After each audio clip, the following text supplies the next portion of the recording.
Lou?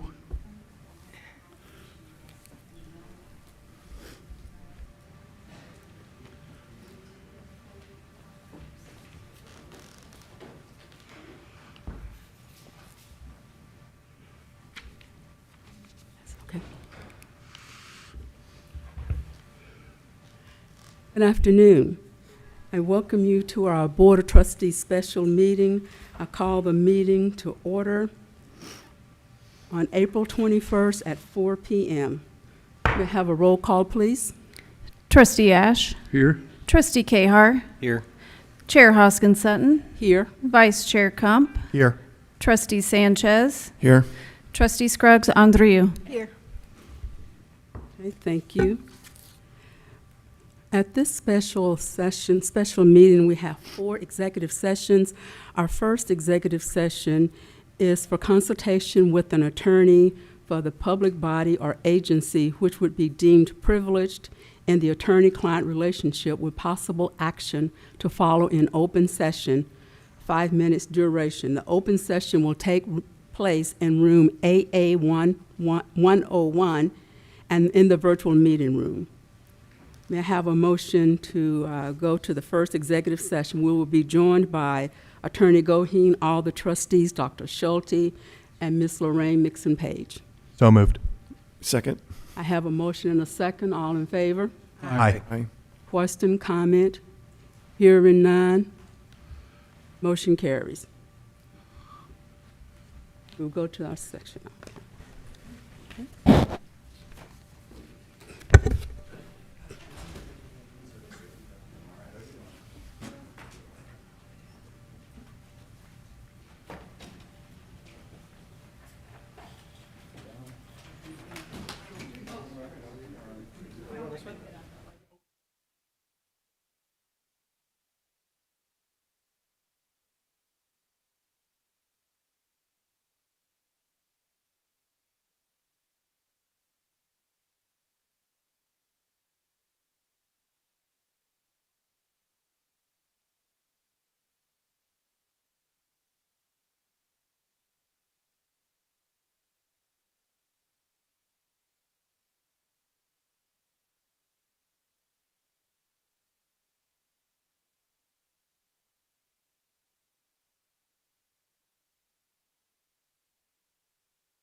Okay.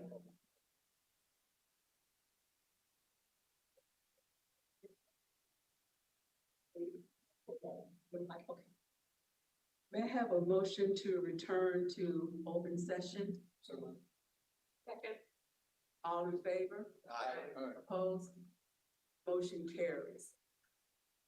Now we will enter our third executive session to discuss personnel matters of non-elected personnel with possible action to follow in open session.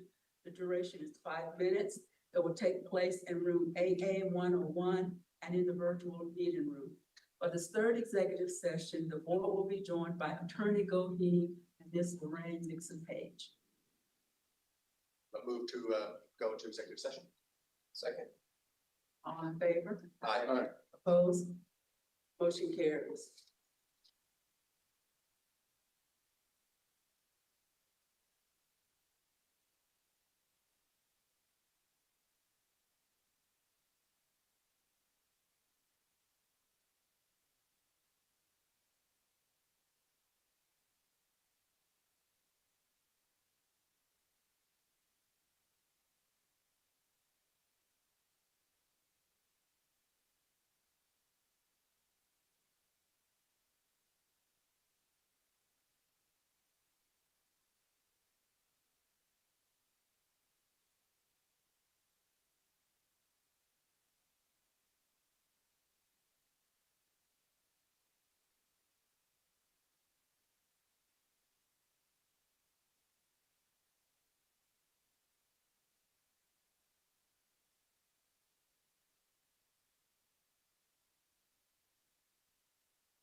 I have a motion to return to open session, please. So moved. Second. Have a motion and a second. All in favor? Aye. Opposed? Now may I have a motion to extend this same executive session for 10 minutes, excuse me, with the same attendees. Do I have a motion, please? So moved. Second. Motion and a second. All in favor? Aye. Opposed? Motion carries. Okay.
Yeah, right.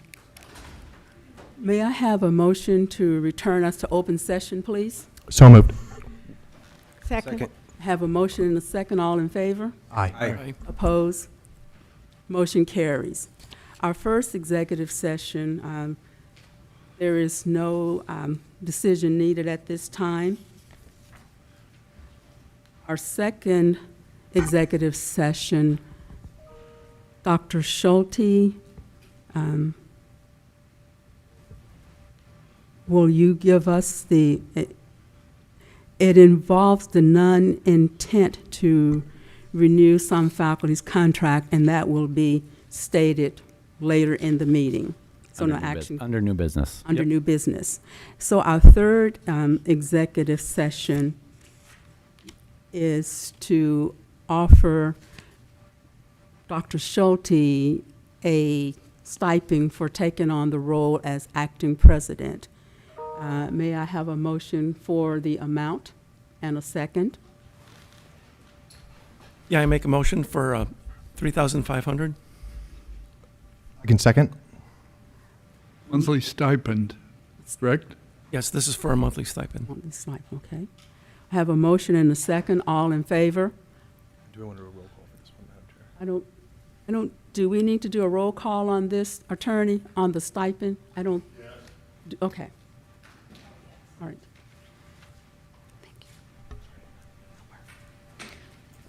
Trustee Ash. Yes.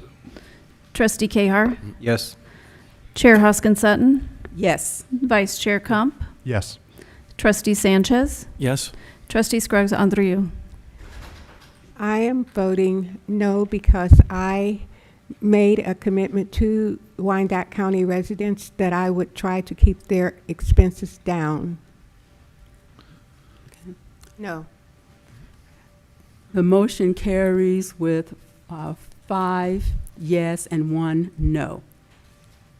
And for the fourth executive session, we did not get to it, so we will amend the agenda, I guess, again. Is that correct? And we will have the fourth executive session at the end of this meeting.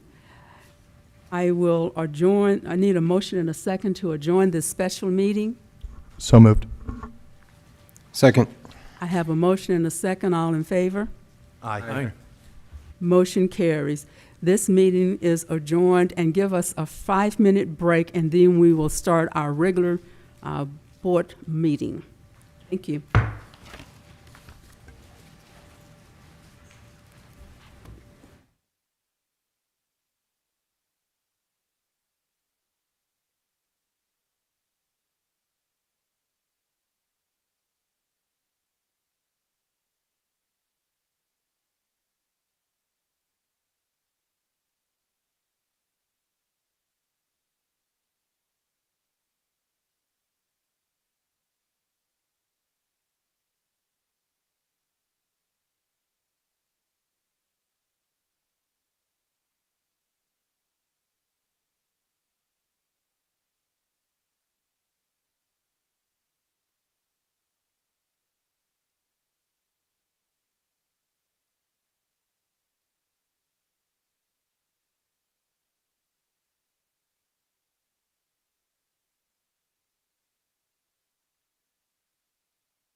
Good evening.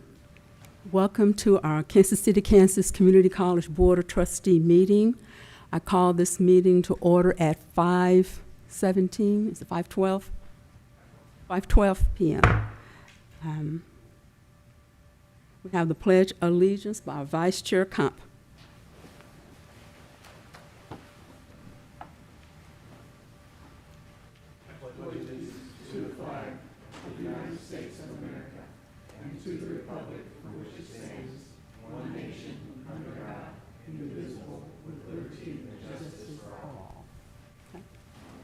Thank you. I will read the college's mission statement, which is to inspire individuals and enrich our community one student at a time. Cheryl, may I have a roll call, please? Trustee Ash. Trustee Cahar. Here. Chair Hoskins Sutton. Here. Vice Chair Comp. Here. Trustee Sanchez. Here. Trustee Scruggs Andrew. Here. Thank you. Before we approve the agenda, we do have two amendments to it. The first is to move the recognition of the debate team to our May 19th meeting. We know we had good news from them yesterday. They won again. They are still traveling, getting back to Kansas City. So we wanted to wait and recognize them at our May 19th meeting. This is at the request of their coach, Darren Elliott. And the other thing is we have one more executive session that we did not get to. So I also want to amend the agenda to add that to the end. So may I have a motion to amend the agenda for the two items I just mentioned? So moved. Second. A motion and a second. All in favor? Aye. Aye. Motion opposed? Motion carries. At this time, we will invite the recognition of the Phi Theta Kappa International Honor Society students presented by Dr. Cecilia Brewer, Dean of Academic Support and Assessment, and Dr. Stacy Tucker, Director of Honors Education and Research and Learning in Phi Theta Kappa Heartland Association Regional Coordinator. Right. Ms. Tucker and Ms. Brewer, Dr. Brewer. Good evening. Thank you for having us tonight. Jasmine. We're supposed to present them the medals. And James. Sage and Camp. I present the medals and you present the certificates. I guess do you want us to come over now, or because we're supposed to present the certificates and the medals? Okay, all right. All right. If you can, please. Trustee Sutton.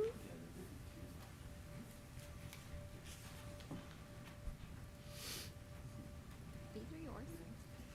These are yours. And Where do you want us to they're in stand? order. Where would you like to stand? Right here. Yeah, this is good. Okay. So this year, I'm proud to announce that we have 4 outstanding students that have been named to the 2025-2026 academic team, which includes 2 students from workforce category and 2 students from the transfer category. First, we have the workforce category, and we have Jasmine Franklin Ford. Jasmine is graduating in May as a respiratory therapist from this program here at KCKCC. She is headed for a job, which she has already lined up, for the University of Kansas Health Systems at the Liberty campus, and she will be working as a respiratory therapist. So we did get special permission for Jasmine to be here tonight. So she's going to go as soon as we get pictures taken, because she needs to be in her clinicals about right now at Research Medical. We have James Branneman. James is graduating in May, construction technology, getting his certificate and heading into the workforce.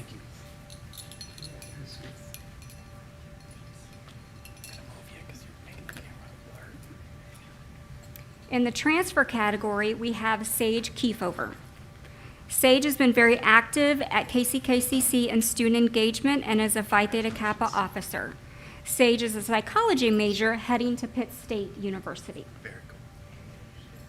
Last, we have Camp Cunningham. Camp just came off the baseball field, literally. And so I was a little unsure, but I'm so glad he made it. Camp is a business major, and he has his options still open for a four-year college. We might see him as Blue Devil again. So all the members of the academic team for 2026 demonstrate excellent leadership, scholarship, and service, making a lasting impact on our college and beyond. Thank you all for letting us come tonight.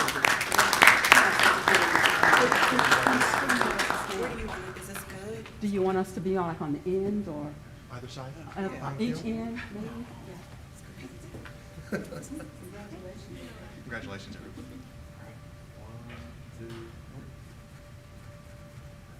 Thank you. Thank you. Thank you, guys. Thank you, students. Congratulations. You make us mighty proud.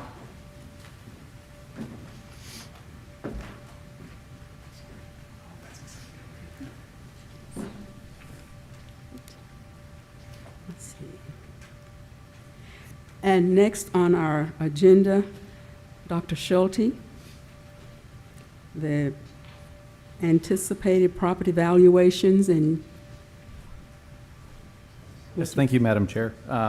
It's come to my attention that during the Finance Committee meeting this last week, Matt Willard, the county appraiser, came and spoke to the Finance Committee to give us an indication of the 2026 appraisal valuation report.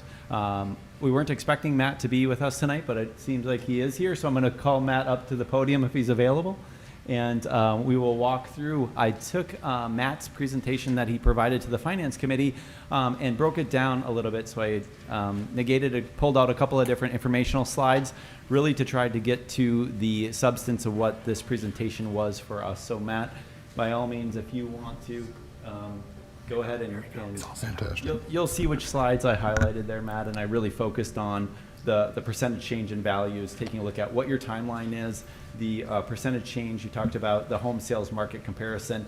I highlighted as well, and you emphasized it as well, the Kansas City housing market and how that compares Wyandotte to some of our neighboring counties, which I think is very telling information, because you talked about affordable housing remaining in Wyandotte County, which also is probably driving some of the appraisal valuations. And then the breakdown real estate taxable assessed valuation. So I'll turn it over to you, Matt. Absolutely. So I was actually up here for a later presentation and just happened to be here for this. So happy to visit about it, happy to present. That said, we'll go ahead and get started. I am Matt Willard, County Appraiser for Wyandotte County. General overview of what my office does is discover, list, and values real personal property for ad valorem tax purposes. That does occur annually.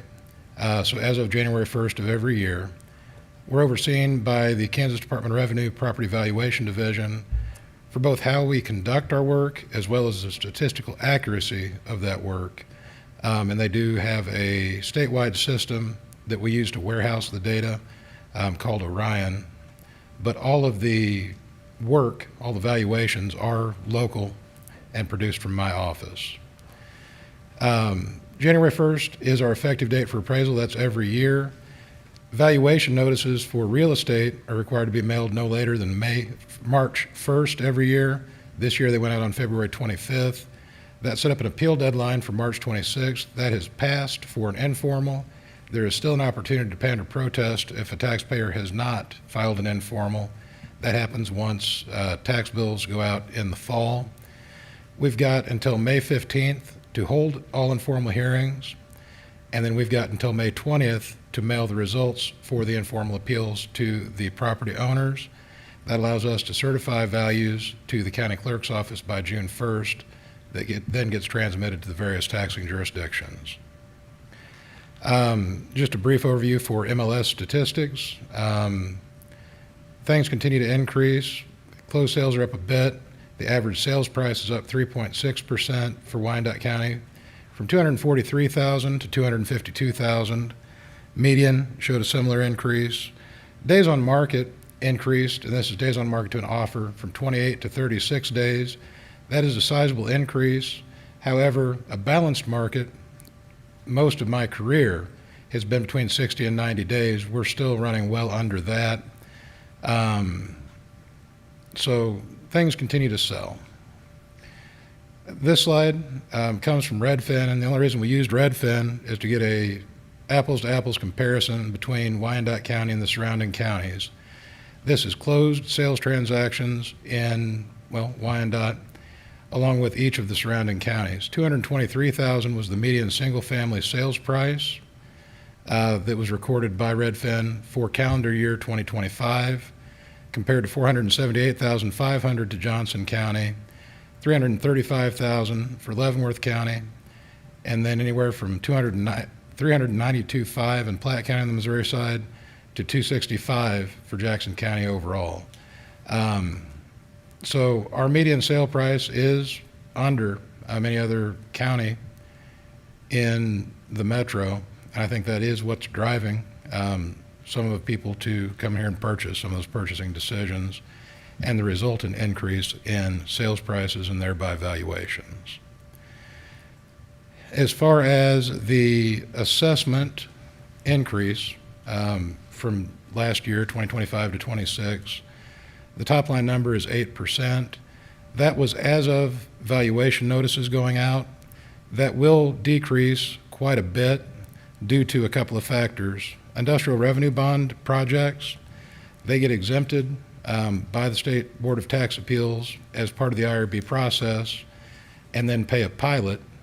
Those have not been removed because they haven't been exempted under that process yet.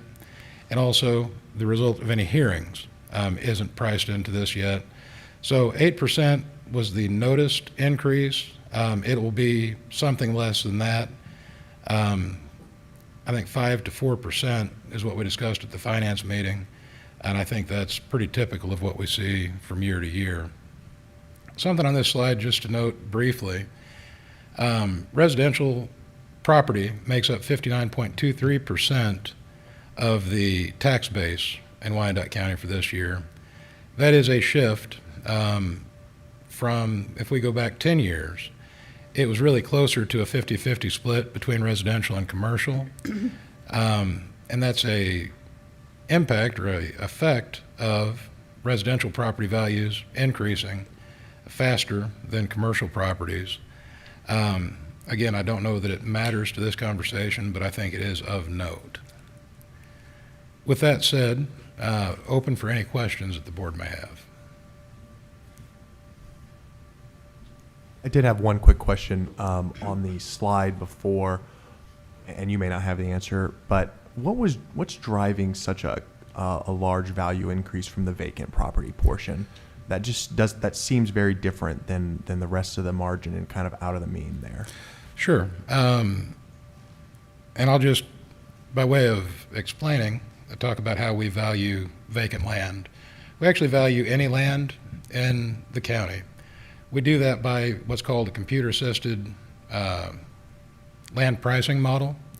So we've got land models for commercial neighborhoods and residential neighborhoods. We look at what is sold vacant, or in the case where there aren't a lot of vacant sales, extract land value from improved sale values. And we do that every year and saw some pretty sizable increases this year. Thank you. Yes, sir.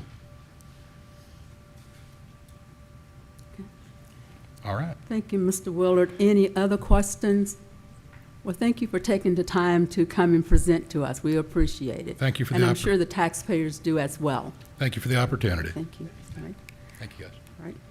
Our next special presentation comes from Dr. Schulte. It's our fiscal year 2027 preliminary budget considerations.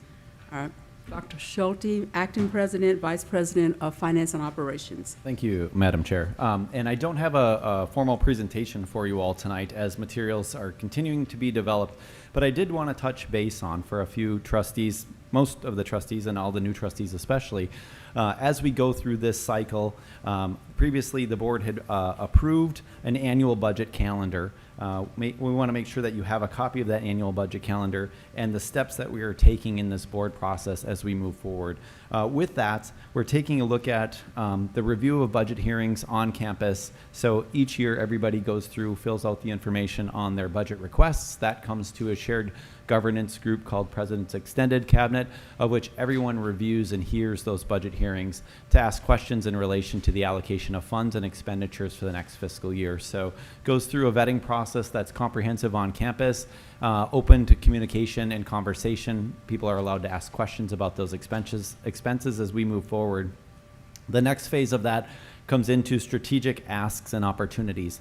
One of the key pieces for us is as we look at the next budget cycle, regardless of whether it's an increase in budget or a decrease in budget, I think looking at it strategically and saying where are the areas we need to continue to invest in, even in a down cycle and a decreased budget, we should be looking at reallocation of funds to really focus on what is the most important in relation to our strategic plan. If that's a focus on student enrollment, student succession initiatives, our work internally will be how are we reallocating funds to make sure that we're meeting that and presenting that to the Finance Committee with a compelling argument for how we're actually using those funds going forward. One of the things I did want to note on the annual budget calendar is for 2027 or 26-27 is the board budget workshop and Board of Trustees Finance Committee meeting. As we get into, and the information provided tonight by Mr. Willard is a baseline foundation for us to be able to calculate what the next fiscal year looks like based on the decisions made by this board around our mill rate. So we will be presenting at the next Finance Committee. Now that we have an idea of where that baseline number is, it becomes the foundation of us being able to calculate through the county workbook what our mill rate amount would be. That means then we will come back to this group, come to finance, and look at our options and say, with that, what steps are we going to take as we move forward?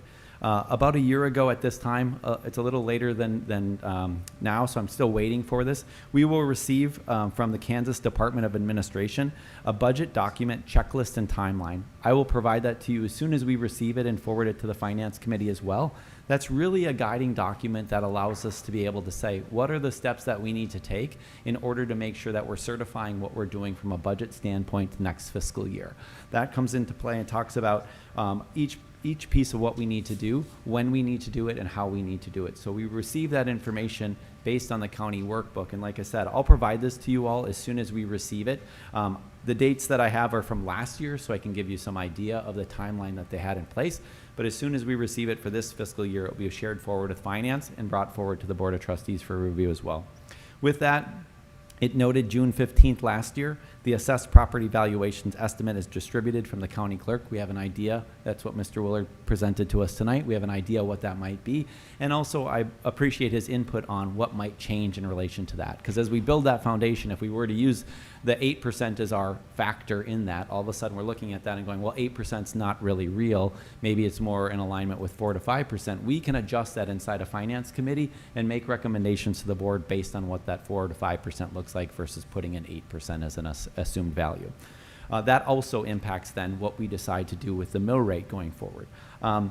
July 11th last year was the last day for notice of budget hearings to be published in weekly or daily newspapers. So again, this will give us our guide on what we need to do as a Finance Committee. So I know many of you are new trustees.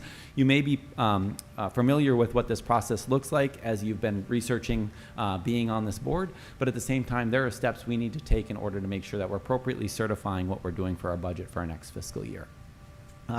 Then with that, as we go through, depending on the direction we take, July 20th last year was the last day to notify the county clerk of an intent to levy above a revenue neutral rate. So depending on the decisions that we're making, we have to then figure out what we need to do, what steps we need to take in order to provide that information to the county clerk in order for us to move forward. I share that tonight as I said, as soon as we get updated documents, I'll provide them to you, but there are actions we need to take in order to move our budget forward. It is one of those where the guidelines and the timelines are appropriate and important for us to be able to make sure that we don't miss a deadline and go, we were thinking we wanted to act via A, but now we can't act via A anymore because we missed those timelines. I'm sharing that information as well as we move forward. So the team and I will then work diligently over the next month to build those models for basically for us to be able to share forward to the Finance Committee for review and conversations around what does that look like. Previously, we had set tuition pricing on campus, so we know what our tuition price will be. We have enrollment projections that we're looking at for what fall enrollment and spring enrollment may be next year.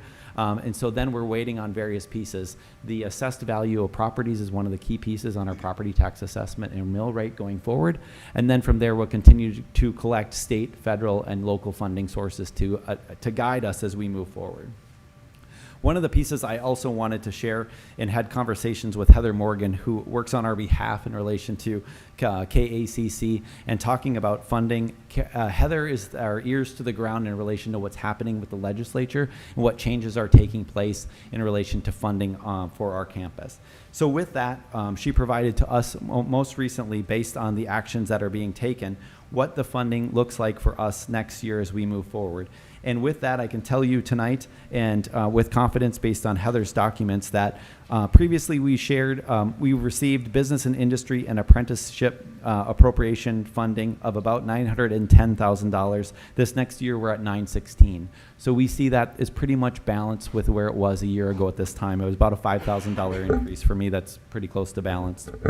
The Student Success Initiative, a year ago, we received $668,000, or the year that we're currently in, $335,000. There's been a reallocation based on those funds by the legislature. It was a change of about $8 million. So that $8 million being redistributed to other places meant there needed to be appropriate reductions on that based on the FTE on a per college basis. For us, we're going to lose about $508,000 based on that as we move forward. So that is an impact of about $508,000 year over year for us in that area. Capital outlay, previously, what we're looking at is about $608,000, which is about a $12,391 increase compared to a year ago at this time. I will provide all of these documents to you as Finance Committee as well. So if you want to take notes, that's great, but I will make sure that you have them as well. I just want to make sure I can provide it for you, but wanted to talk a bit about it tonight. And then the 2027 tiered 3-year average for us, we're seeing about an increase of about $169,202 there as well as we move forward. And then finally, we're seeing a campus restoration increase of about $100,000. So all in all, based on Heather's notes and documentation that she has provided to us based on those decisions made at the state level, we're seeing about a $72,512 decrease in our state appropriations year over year. So really, we're very close to balance compared to where we were a year ago. That's not necessarily the case for a lot of other institutions. So I think this time around, KCKCC finds itself in a position of, even though we're down $72,000, it's not as substantial as some of the other institutions are seeing at this time. That's an important piece for us to note as we move forward, because we'll build that directly into the budget as we move forward and take into consideration what that impact looks like from a bottom line standpoint. One of the pieces that I did want to note and share with this group tonight as well, and we're continuing to work on what the impact and effect of this will be as we move forward, was changes to the Excel and CTE funding for programs going forward. At the state level, they really focus those dollars on the Kansas Promise Act scholarship, high wage, high demand areas of employment. With that, they've really reduced down the programs that they're focusing on. Which programs are eligible for Promise Act? They're really focusing on information technology and security, mental and physical health, advanced manufacturing and building trades, and early childhood education and development. And with that, they've reduced the number of programs that they're going to allow to receive this funding going forward. For us, there are a couple of key areas where we are looking at reduction in that. We have mortuary science, we have cosmetology, and so we want to make sure that we're doing the appropriate assessment, because as we are providing those and being subsidized through the state previously, we now need to figure out what is the impact of that funding reduction for us in those programs based on the demand and FTE, and what does that mean for us budgeting going forward. Taking a look at what are those programs, how are we offering them, who's paying for them, and what does that mean for us as we move forward. That's work that's being done currently through the Vice President of Academic Affairs in partnership with Finance to assess what that impact looks like as we move forward. So I'm sharing that tonight as key pieces and key variables that are going into this budget development in the next cycle, but wanted to share a little bit more about some of those key pieces as we move forward. So as we see additional information coming forward from the state in relation to the budget timeline, that information will be shared forward in Finance. The engagement of the Finance Committee, we have 2 trustees that are new to the Finance Committee, and then Trustee Ash returning as chair. It's going to be an engaged conversation for us on Finance to really take a look at what are the key variables, What are the adjustments we need to make so that recommendations from the Finance Committee can be brought to this board to move forward, to make some decisions as we move forward. And depending on the timelines and the decisions being made at that level, it'll really impact the timeline of what we need to produce to whom and when. So with that, that's the conclusion of my presentation tonight. I just wanted to give some general information in relation to some of these key budget variables so that when we roll into Finance Committee, and also wanted the other trustees to know the work that's in front of us and what we'll be doing, we'll be coming back to you all. But wanted to at least touch on a couple of the key variables so that when we do present it in a month or 2 months from now, it's not a surprise to any one of you. Okay, thank you, Dr. Schulte. Are there any questions for Dr. Schulte? I just have one question. Sure. So that 72,000 decrease, Yeah. is that an annualized amount, or is that something that's being experienced on a monthly basis? It's an annualized amount. Yep, it's over the entire fiscal year. Okay, thank you.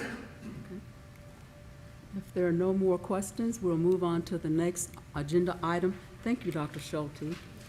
Next, we're on item number 7, which is our audience to patrons and petitioners. The public, if you're online, raise your hand. Or if you're in the audience and want to address the board, please come to the podium, state your name and your address, and you have 3 minutes. Online, Susan, do we have anyone? Okay. All right, seems like we don't have anyone. Our next thing on the agenda is recognition and presentations. We don't have anything. Under communications, I do have some communications from Staff Senate and Faculty Senate that I will share with you at this time.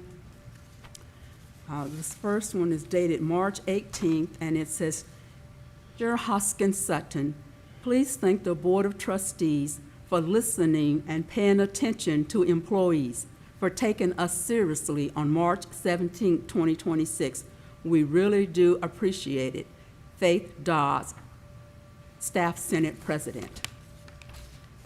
The next communications, dated April 14, 2026, says, Dear members of the Board of Trustees, on behalf of the Faculty Senate of Kansas City, Kansas Community College, the Faculty Senate expresses sincere appreciation for the Board of Trustees for the opportunity to present concerns during the executive session on March 17, 2026. The Faculty Senate also appreciates the board's willingness to listen and engage with faculty and staff. This openness to dialogue reflects the transparent and collaborative leadership valued by the college community. The Faculty Senate requests a representative from the Faculty Senate be appointed to participate in the crafting of the criteria for the next KCKCC president and the hiring process. This will help ensure transparency, strengthen shared governance, and provide valuable institutional perspective during the selection process. The Faculty Senate stands behind the support to the board during this transition and looks forward to continued collaboration and strengthening the institution. Thank you for your consideration and service.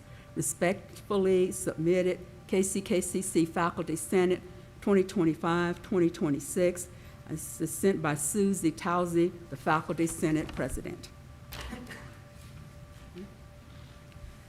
At this time, we have the annual joint meeting of the KCKCC Board of Trustees, and that is just our annual meeting that we have between the Senate and the Board of Trustees. I hope board members that you're able to attend. It is going to be on Thursday, May 7th from 12:30 to 2:30 p.m. on the main campus at in room 232526. So it'll be the trustees, the cabinet, and our student senate leaders. It's always a good time to engage and reflect on the ending of this current school year. At this time, our next item on the agenda is the board committee reports. First up, we have Board Finance Chair, Trustee Ash. Do you have a report for us? The board met last week, and Dr. Schulte and Becky Barger took us through the normal documents, the regular monitoring pieces and so on and so forth. And I think the committee found everything to be in order. Mr. Willard presented, and that first part of the meeting was open to all trustees, and I think Alex joined us, the committee, for that part. And then we went into the formal committee meeting, and Alex stepped out. So we found the finances to be in order. We're in really good shape as we receive our revenues on schedule, and as we're go through our burn rate, which is pretty consistent, and we don't find ourselves cash strapped or anything like that. We did, you may recall, last month we paid off a bond, and so we're getting really close on paying off another one. And so those are really exciting things to me anyway, because it gives you a little breathing room, and I think gives us as a board an opportunity as we go into this next budget session to look and see how we could provide some relief in what we're doing, or how we're doing it, how we're funding things. So we approved moving those reports and things to the full board. You find them in your packet. And if you have any questions, I or Dr. Schulte, I'm sure, can probably answer them. But we are in good shape. Thank you, Trustee Ash. Are there any questions for Trustee Ash? Comments from you guys? Anything? No? If not, I call for a motion to accept the Board Finance Committee report. So moved. Second. I have a motion and a second. Question or comment? Hearing none, all in favor? Aye. Opposed? The motion carries. Next is the Board Policy Committee, and we do have a couple of policies that we are bringing to you tonight for approval, and that will come later in the meeting. Next is our Board Engagement Committee. Trustee Scruggs, Andrew, do you have a report for us? Engagement Committee? Board Community Engagement Committee, did I say it incorrect? Oh, I didn't know that was the name of it. I thought it was, okay. I thought it was community. Board Community Engagement Committee. Oh, okay. We had a meeting and we went over plans for how we would connect with the community. All the members were there, including Scott Baylog, and it was suggested that I had presented that we would connect with the schools for to share what the college could do to help them and how they could help the college. And Devin apparently is working on some of the same things, so the next meeting he's going to be present. So we're still in the planning mode. Okay. Thank you. Any questions or comments for Dr. Andrew Scruggs, trustee? Scruggs Andrew, I said it backwards. Okay? Okay, thank you. Hearing no questions, may I have a motion to accept the report? So moved. Second. I have a motion and a second. Question, comments? Hearing none, all in favor? Aye. Aye. Opposed? The motion carries. Next, Trustee Ash, we have you back up again if you have a report for us on ACCT and KACC. Well, I don't really have much for you. The real impactful stuff I have forwarded to you all as Heather Morgan has forwarded it to me. And then Dr. Schulte gave us a rundown on on the financial pieces, which is really the ones that we watch, really closely to see how they're going to impact us. And I didn't say anything earlier because I knew I'd have the report coming up, but we could have been a lot worse off the way the session started. We could have been a whole lot worse off.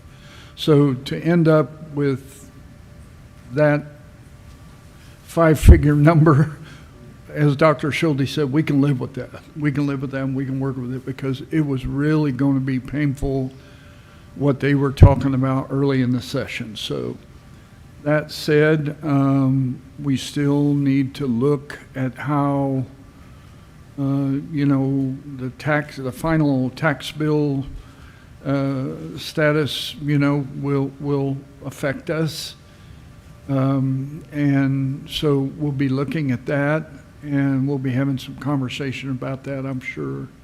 But the other news for KCKCC is that we have a quarterly meeting coming up. We'll have one on Zoom. It was a brief one. It was one we would normally have when we used to go in person to PTK honors and program. Then we would have a brief business meeting afterwards. And they had one. It was largely an update in what was going on in the legislature. And I think there were some asks from Heather for the presidents or staff to provide some information, which we always do. And we're always timely about it, so a big thank you to Dr. Schulte and the staff for helping get that stuff to them in a timely manner, because often she has maybe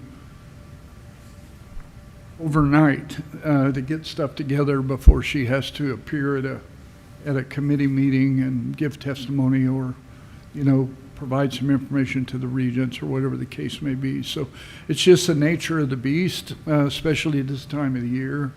But we're fully engaged and participating. So the regular in-person quarterly meeting will be at Allen County Community College in Iola. I believe it's the first weekend in June, and it'll be the first time we go to the Sunday-Monday format versus the Friday evening, Saturday format. So we have details about that. And so I don't know how many are thinking about going, but Cheryl has the information, or we'll have the information available as soon as we get the info on the hotel room blocks and so forth. I don't think we've received that yet. So that'll be forthcoming probably by early May when Heather gets to take a break after the legislative session closes. Nothing from ACCT particularly right now. It's just kind of the off season. They're focusing their attention on soliciting and reviewing training presentations for the annual Congress in October, which this year will be in Chicago. That's all I have. Okay. Unless you have something from your committee. No, I don't. I think I reported last time that we met, but we do have a couple more meetings come up. But, ACCT is the Association of Community College Trustees, and they're our go-to organization. So I will say that they have reached out to me for if we need assistance with our presidential search, and also if we want to have them come in and help us with the retreat. I thank them for that, but that's as far as it has gone. All right. Thank you. At this time, if there are no questions or comments for Trustee Ash, may I have a motion to accept his report? So moved. Second. I have a motion and a second. Are there any questions or comments? Hearing none, all in favor? Aye. Aye. Opposed? The motion carries. Next on our agenda is the consent agenda. At this time, if there are any questions or comments, And then after that, I will entertain a motion. But are there any questions or comments on the consent agenda? That's those several items that's listed there that were in your packet. I do have a comment. I want to thank Justin, well, he goes by Wade Abel, who is retiring from the Veterans Center. And I want to thank him for the great job that he's done. Trustee Ash and I are the only two trustees that are still here when that proposal was first brought to the board. I believe it was 2018. Extensive research was done about whether or not we wanted to have a Veterans Center on campus. Yeah. And considering that this is a veterans community, the board at that time decided that it was in the best interest of a college to support a center for our veterans, and so that's why we have the Veterans Center. So thank you for all of your service, and we look to continue to have that center there to show our veterans that we support them. Are there any other questions or comments before we approve the consent agenda? May I have a motion then? I'll move to approve the consent agenda. Second. I have a motion and a second. Are there any questions or comments? Hearing none, all in favor? Aye. Opposed? The motion carries. Next, we are into our reports. Our first one up is our Student Senate. Mr. Nathan Leo Solano, Student Senate President. Welcome. It's good to see you. Good evening. Nice to see you guys as well. The Student Senate is proud to announce that our intent to run week for our elections has given us a full executive office board for the ballot. So we're sure we'll have an entire executive board next year. The only two officer positions that are not filled are the parliamentarian and the activities coordinator, which we hope to fill with a student senator next year. Elections have started March 20th, and they will end March 24th. The results will be announced April 29th at noon. The Student Senate has hosted a Ballots and Bites event, which is an event to greet and meet the candidates for the elections. It was in the Upper Jewel Lounge in front of the front doors.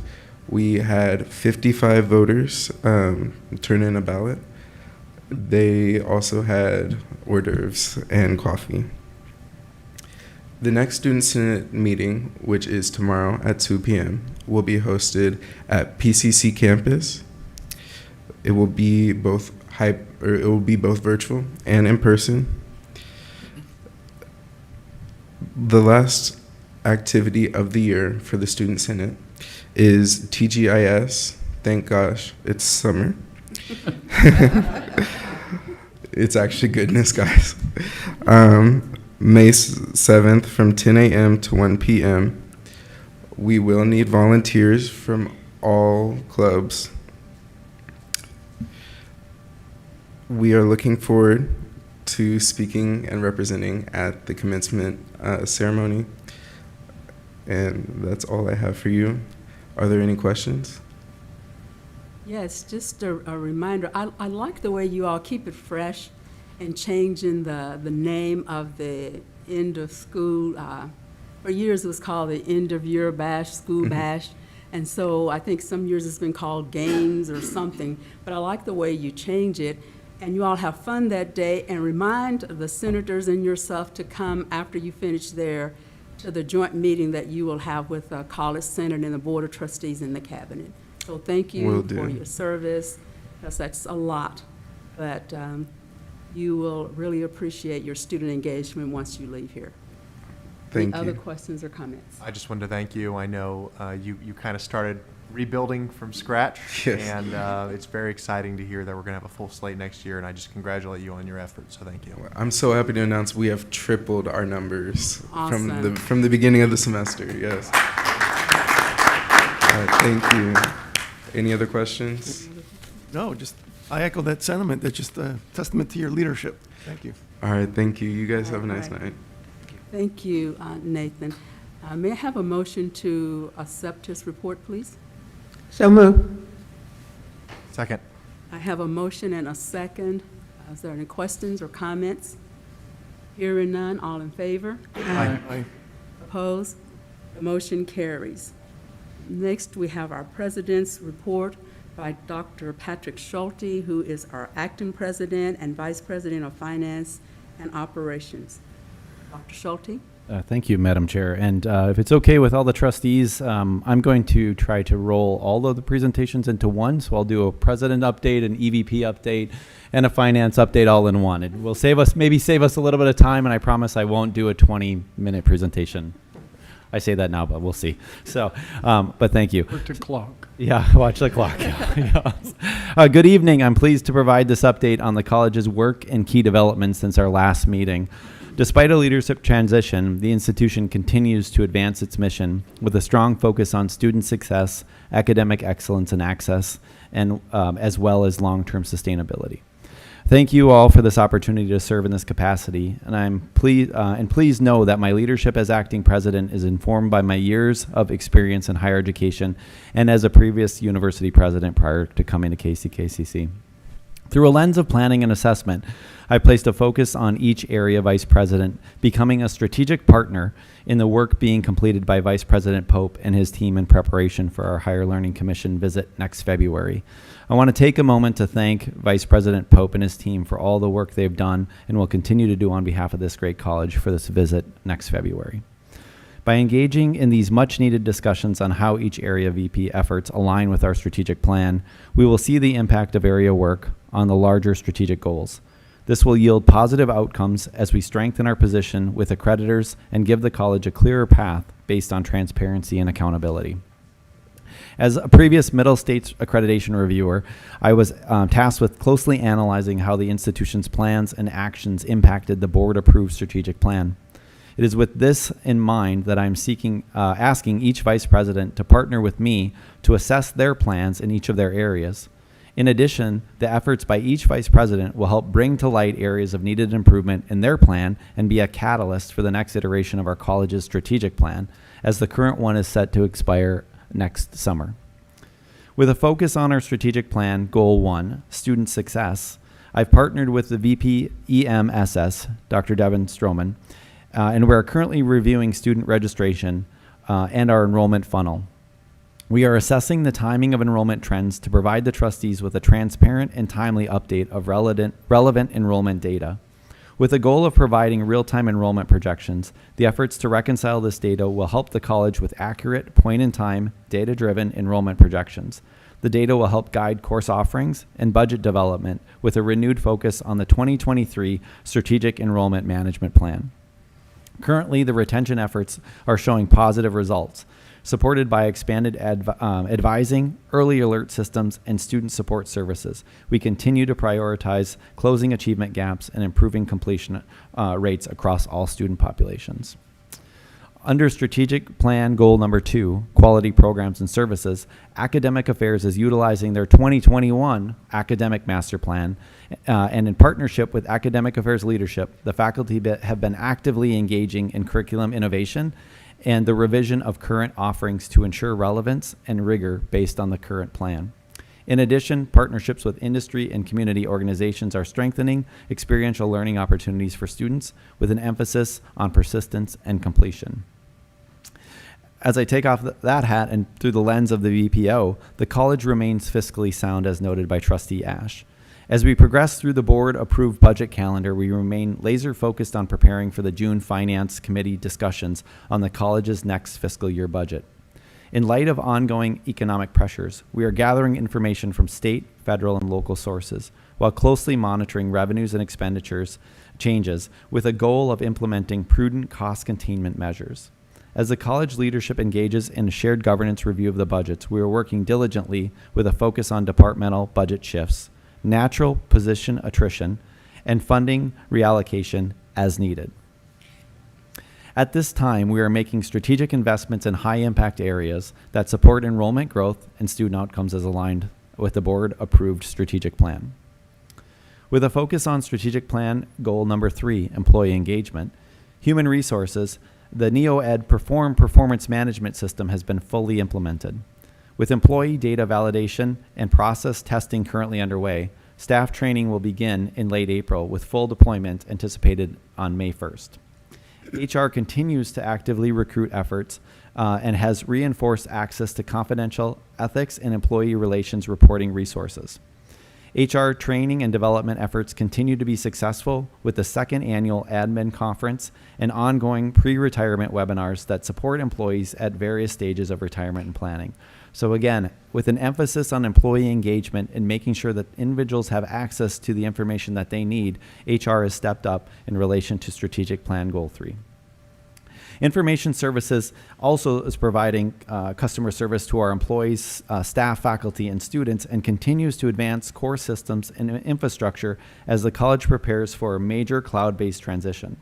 Significant progress includes user acceptance testing for Ellucian, colleague SaaS migration, and internal launch of Team Dynamics service management platform, and completion of key system integrations.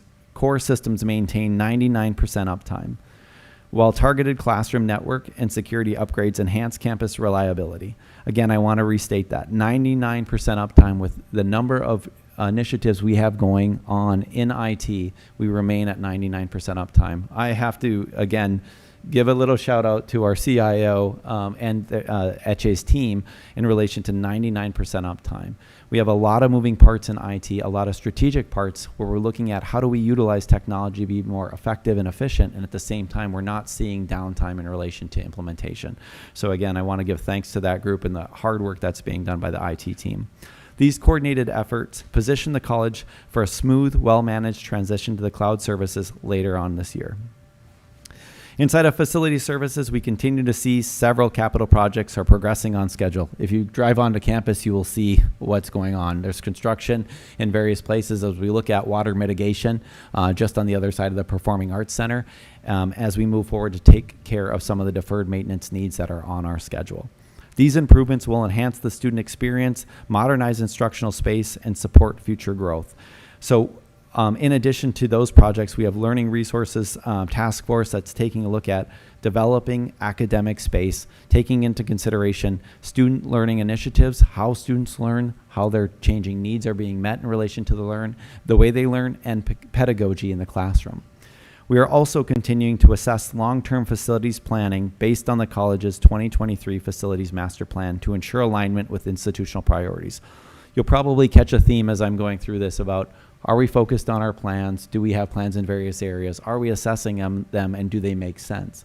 Because as we move into the next iteration a year from now with our next strategic plan, even if it is that we take the current strategic plan and enhance it, we want to reflect back on, have we met the goals and objectives we set forth in these various plans in various areas? The Master Academic Plan should be informing the strategic plan and the goals we set inside of our strategic plan. The Master Information Technology Plan should be informing what we're doing with each one of those plans as we move forward. So in each of those areas, our plans are informing what's happening from a strategic level for all of you to approve based on the strategic plan from the Board of Trustees. That's a continuation that we want to see. We want to make sure we're not simply just planning to say we have a plan for HLC. When they come here, they'll turn to all of you and say, Madam Chair, please tell me how you live your strategic plan. And if we can show we have plans in various departments in various areas that are informing those goals and moving us towards those initiatives, it makes all of your jobs easier when they come talk to you. Because again, we need to be living and continuing to live our strategic plan as we move forward. So for many of you trustees, I'll continue to reiterate those. What are our goals? What are we focused on? Student success, employee engagement, community engagement, and quality programs and services as we move forward. The more we talk about it here, the easier it is to remember, so that when you're called on, you can say, we really are focused on these areas. With facility services, the KCKCC Community Education Health and Wellness Center continues to progress forward on schedule. And if you were in attendance on Friday's Hall of Fame event, they said under budget, and we're excited about where we go on schedule and under budget as we move in that direction. They are setting up tours. There were cards at the tables on Friday, but if any of you trustees are interested, I know Trustee Ash had mentioned it as well, taking a look at when can we go down and look at the new facility, and also trying to schedule those on off hours, not between 8 and 4, but saying some of you have jobs where it's like you can't get out at 2 in the afternoon to go see the new building. Could we schedule something at 6 at night to make it accessible to walk through, talk through, and take you through that space? And we will make sure we accommodate that as well. Planning for the building staffing is underway, and we have a team who's focused on the operational side of the project. Recently, Deputy Chief Jason Sievers was asked to assist in the operations of the project management with facility services, and he's currently serving in a role as the interim director of satellite campus operations. And what that really means is Jason stepping into taking a look at the assessment of those satellite locations, and that being one of the satellite locations, and making sure, do we have the right people, tools, and equipment necessary in that space to make sure we're ready to open the doors. Deputy Sievers has been paramount in assisting the college with operational planning thus far. With strategic plan goal number 4, community engagement, College Police Department continues to promote campus safety through proactive community engagement and education. Officers supported campus events and completed required and specialized training to maintain readiness, professionalism, and compliance with state standards. In addition to all that work, Chief Wiltz and Sergeant Rowland have taken the lead in updating the college's emergency response plan to better assist the college in emergency situations. We've had a couple of different situations where I've gotten called in the middle of the night at 2:30 in the morning and saying, we have a situation, right? The flood was one of those. We had power go out on campus one time as well. And how are we responding to those? We turned to our plans, and when we did that, we saw that since 2019, the previous plan had not been revised. So we stepped up, Chief Wiltz and Sergeant Rowland have stepped up and created an ad hoc subcommittee that's formed to assist in the development and assessment of this plan going forward. The who, what, where, when in an emergency situation is the most important piece for us on this campus. So we are editing and adjusting that plan, and we'll be bringing that to the trustees for approval once it's finalized, so that you understand and have confidence in, and if emergency is to take place on campus, how are we responding, who's leading, and what are the decisions being made in those situations. Because oftentimes we can't bring decisions like that to a board meeting. We have to react and address the concern at a point in time. Once the completed draft, it's completed in draft form, the plan will be shared through shared governance and with the Board of Trustees for adoption as well as we move forward. Through the lens of the executive vice president role, we've completed the first round of interviews for the next executive director of foundation. One of the acts that I did is serving in that role was stepped into and sat in on the first round of interviews for those individuals. The group asked great questions. We had a strong candidate pool, and we were able to and are excited by the candidate pool, and have selected 3 individuals to move forward for on-campus interviews should they accept. Despite being down a few staff members in that area, the foundation's outreach efforts continue to deepen relationships with alumni, donors, and the community partners, reinforcing the college's role as a regional leader. If any of you were in attendance at Friday at the Hall of Fame event, I know 2 of you were there, you saw that in real time. The number of people who are excited about the work that's being done here, being partners in not only fundraising, but fundraising partners on behalf of the college moving forward is a key initiative that we need to continue to develop. And despite the fact that we don't have an executive director of foundation and we're missing some of our key fundraisers, the engagement and the development of that event based on the board of the foundation was absolutely essential. So again, thank you to all of those that stepped up from the board, the foundation board, in order to make that event as successful as it was on Friday. Looking forward, as we move forward in this period of transition, rest assured our focus will remain on student success initiatives, quality programs and services, as well as employee and community engagement. Again, the 4 essential goals in our strategic plan. Thank you for the opportunity to serve in this role, and I look forward to discussing these updates in greater detail at our upcoming meeting, and welcome your continued guidance and support. Thank you. Okay, thank you. Thank you for that combined report, very informative. I had a couple of questions under your hat as VP of Operations. Absolutely. I feel like I can't ask them now, but I guess I still will. You sure can. Because they're very important to me. Under Becky Barger, the controller, Yeah. under her part of her report, she talked about that in lieu of paper checks, that they're going to pay cards. So my question is, how is a pay card, how does that work? Is it a debit card or a credit card?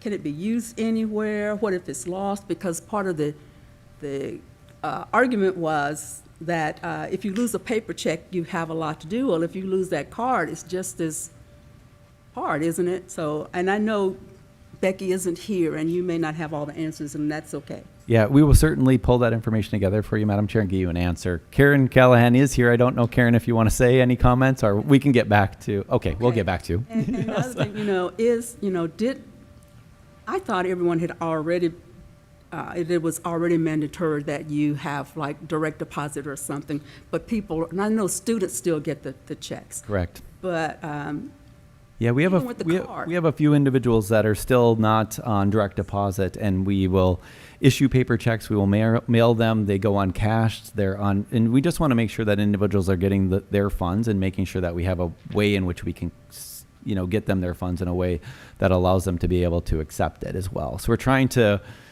mitigate some of the issues we have with mailing out paper checks, and they go continually uncashed. Yes, that's a lot of reconciliation, isn't it? It is. That's what I wondered, could you still get a paper check? Yeah. And then my other question was under information services.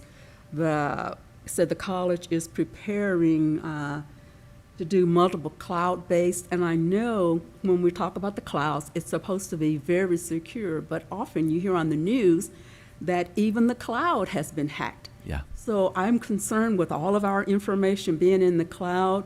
What are we doing? How are we going to assure that our student information or our employee information isn't hacked in the clouds? Yes, and I will have to defer to our CIO Yes, at I Chayakoya, understand. and I will be able to get you an answer to those questions, and maybe even invite him to speak on it at the next meeting as well. Yeah, I think those are good questions. We take into consideration our cybersecurity and what we're doing from a security standpoint, but I know he'll have far more detail than I do to share on it. Okay. Are there any other questions? Trustee Ash. Are we on schedule to be ready for HLC when they come? And whether we are or we aren't, does the team need anything from this board? Yeah, Vice President Pope is leading the efforts on HLC, and one of the things that Madam Chair and I talked a little bit about was a proposal from Vice President Pope to look at some assistance as we move forward on writing some of the reports, our assurance argument, and other pieces. So some of that is utilizing some of the staff members we have here, whether that be through releasing them in various areas to be able to assist. But yes, absolutely, Trustee Ash. I think Vice President Pope is pulling together a team, so it's not a single person effort, but a team effort in relation to meeting those obligations. Absolutely. Okay. So, and I do know that Cheryl had noted that Eche is on the call and might be able to answer a question if he is available, Cheryl? Oh, we can. I know he's at HLC. He is. He's at HLC. Or Lucian Live. Yeah, Lucian I knew Live. it was one of Yes, yep. Vice President Pope is at HLC. But no, we can wait for that. We don't want him to double task and feel like he has to drop into this meeting as well. But if you're online, thank you. Yeah, we noted the questions, and we'll make sure to get you answers. Any other questions or comments for Dr. Schulte? Well, thank you for wearing both of those hats, and we see that you're on top of it. So if there are not any more questions or comments, I call for a motion to accept the combined report from our acting president and our vice president of operations, finance and operations. So moved. I have a motion and a second. Are there any questions? Hearing none, all in favor? Aye. Opposed? The motion carries.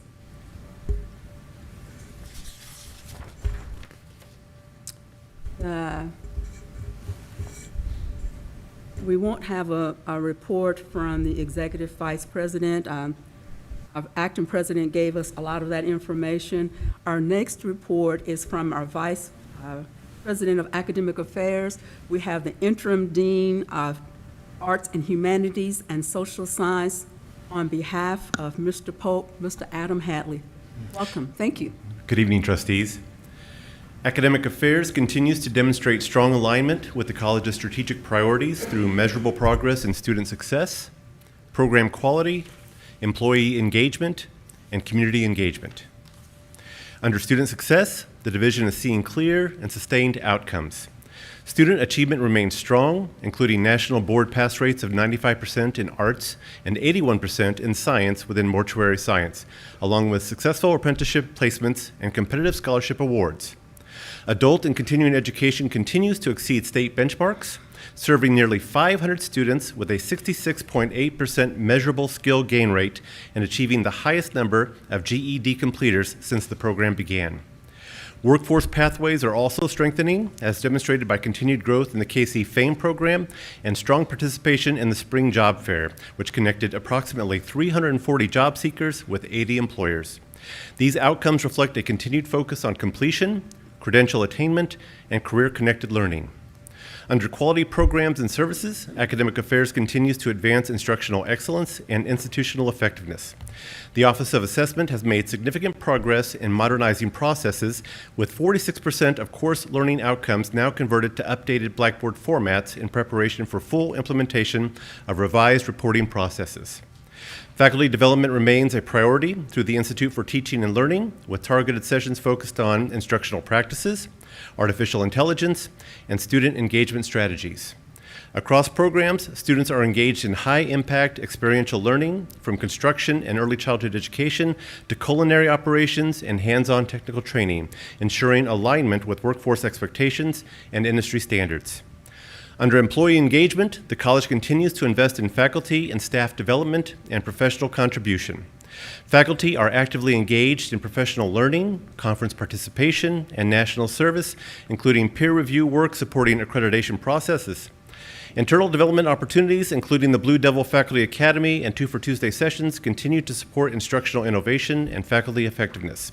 These efforts contribute to a culture of continuous improvement and reinforce the college's commitment to employee growth and teaching excellence. Under community engagement, Academic Affairs continues to expand partnerships that strengthen both the institution and the region. Library and Learning Services partnered with the Kansas City, Kansas Public Library to increase student access and community connectivity, resulting in more than 110 interactions and 30 library cards issued. I'm one of those library cards. I signed up for those and enjoying that very much. Workforce Innovation has deepened engagement with major employers, including Ford Motor Company, Harcross Chemicals, and the Bank of Labor, advancing customized training and apprenticeship pathways aligned with regional workforce needs. Additional partnerships, including collaboration with Perscalis, are expanding access to no-cost IT training and strengthening talent pipelines through credit for prior learning and industry-recognized credentials. In closing, Academic Affairs continues to deliver measurable outcomes aligned with the college's strategic plan.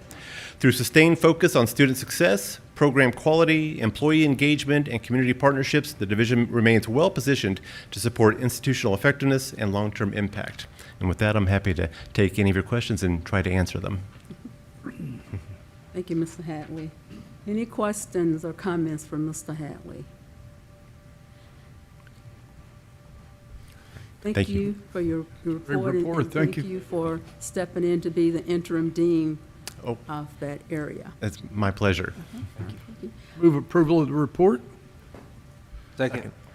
I have a motion and a second. Are there any questions or comments?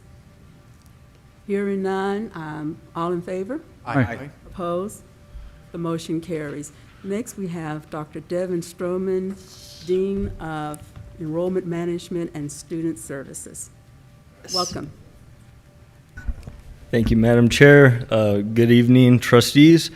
I want to begin with a brief overview of our enrollment trends for summer and fall 2026. For summer 2026, we are currently seeing a decline in both headcount and credit hour production.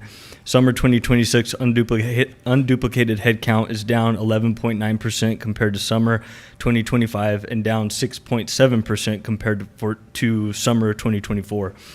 Summer 2026 credit hours are down 14.5% compared to summer 2025 and down 7.5% compared to summer 2024. For fall 2026, the trend is more significant. Fall 2026 unduplicated headcount is down 20.8% compared to fall 2025 and down 38.9% compared to fall 2024. Fall 2026 credit hours are down 15.3% compared to fall 2025 and down 31.7% compared to fall 2024.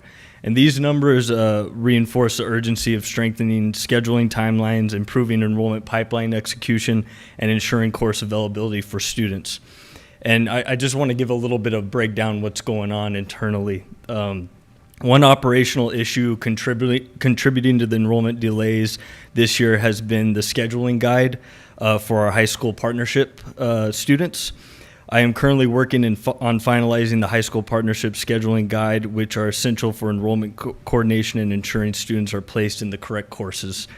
This year, we experienced a delay due to divisional challenges in finalizing schedules in our Aleutian system, which prevented the document from being distributed to our high school partnership coordinators on time.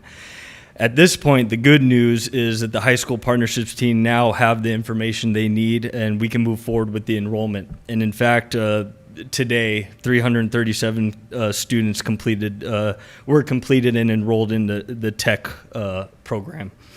So we should, on Monday, see those numbers jump back up. What we need to do to complete this and prevent the delay moving forward is we need to the schedules must be entered and finalized in Aleutian a little bit earlier. Scheduling must remain aligned across divisions, and the scheduling guide must be distributed on a firm timeline so high schools can begin student enrollment without interruption. And we will practice that moving forward. Another challenge affecting enrollment and course access is a staffing issue in two of our evening programs. Currently, these programs do not have enough adjunct faculty to support both new and returning students. Because of that, we had to prioritize schedules for our existing students to ensure they can persist and complete. And I am working directly with Vice President Pope to address these personnel shortages. And one more important point I want to emphasize to the board is we can move forward with building and listing schedules even without identified instructors for the time being. We should list the courses, enroll the students, and continue recruiting faculty. And if we are unable to fill a position later, we can communicate changes at that time. This approach will prevent course availability from becoming an enrollment barrier. For returning student enrollment in auto tech, cosmetology, and electrical, student success advisors will complete the enrollment process during the summer term. This process is consistent from last year, and student success advisors have confirmed they followed the same approach of enrolling returning fall students during the summer session. However, I do want to note that if any process changes do occur, we should clearly footnote those changes, as process adjustments can directly impact enrollment outcomes and reporting comparisons year over year. So despite the enrollment challenges, I want to highlight several positive student success and engagement outcomes. We explored a partnership with Heartland 180, focusing on strengthening youth pathways at KCKCC. The Blue Devil Cupboard served 230 households in in March, 730 individuals and 230 households in March, 510 individuals altogether, showing continuing student needs and strong utilization of support services. Student Success logged 770 in-person advising visits in March, representing an 11% increase year over year. So we're very confident in our main campus numbers moving forward and on our online programs moving forward. There's very solid numbers that we're looking forward to. 1 minute. Oh, already? Okay. We are currently developing an online new student orientation with the goal of launching before fall. And housing demand remains very strong. Applications opened March 1st, and we reached 100% capacity by March 27th, which required us to initiate a wait list. RA hiring is complete, and academic support initiatives continue.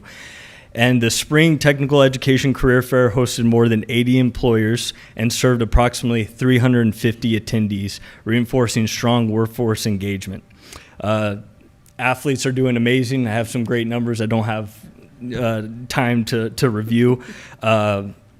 So I guess, with our summer and fall enrollment numbers, I want you all to know that we are adjusting and looking into it to make sure that those numbers do grow, and we're working internally on that as a team. With that, I stand for any questions. And I might add, Madam Chair, Devin, Vice President Stroman and I have talked a lot about this. One of the things that we've run into, and again, it's going to be a piece that we're going to continue to assess as I take this role of acting president and kind of working through and assessing some of the information that we've been provided previously, depending on the timing of with which numbers were counted, make an impact on the enrollment report. And that's where we're really talking about, are we comparing an apple to an apple? Or are we comparing an apple to an orange? Vice President Stroman and I met today, and he started a year ago at this time, or it was July, actually, I'm sorry, Yes. a year ago. And at that point in time, we were talking about a 7% enrollment increase for the campus. It's what we used to build our budget off of. It's what we used internally based on the numbers that were and information that was being provided. When we actually got to census date, which is the date with which we say these numbers are absolutely correct, what was our percentage, Devin? 1%. 1%. Yeah, almost flat. So it's one of those parts where I really want to commit to all of you, as do all the other vice presidents, that the information we're providing to you is sound information in relation to looking at what those enrollment projections are. Because if we build a budget around 7% and say, we have all of this money, 7% increase in students equals this much in dollars that we're planning to spend, and you already approved it, when really the reality is the budget, the enrollment numbers are going to be flat. We need to make sure that we're looking at that diligently, so then we're not overly estimating in relation to what that might be going forward. And I hope that makes sense. We really want to be diligent and make sure, again, that we're not over counting and comparing an apple to an orange, just in order to say enrollment looks good, let's pass this budget, thank you. We're doing that work internally, because when we assess that, that's a piece we should be coming back to say, you told us, Patrick, 7% when we built this budget, and when we come back and go, the census said 0, that accountability should come here and here for us to say, why is it different than what we said? And again, you'll probably ask it nicer than I do, but why, why is it not 7%? Those are the accountability practices we need to put in place to make sure that we're honoring that as we move forward. But that also puts the kind of necessary review and pressure on us to make sure, is the information that we have in comparable, and is it accurate? So. Yes. Thank you. Very good, thank you. Yeah, I had a couple of questions. One of them was actually just a thought, just as you're talking about the difficulty with being able to fill positions and the shuffling that has to go on.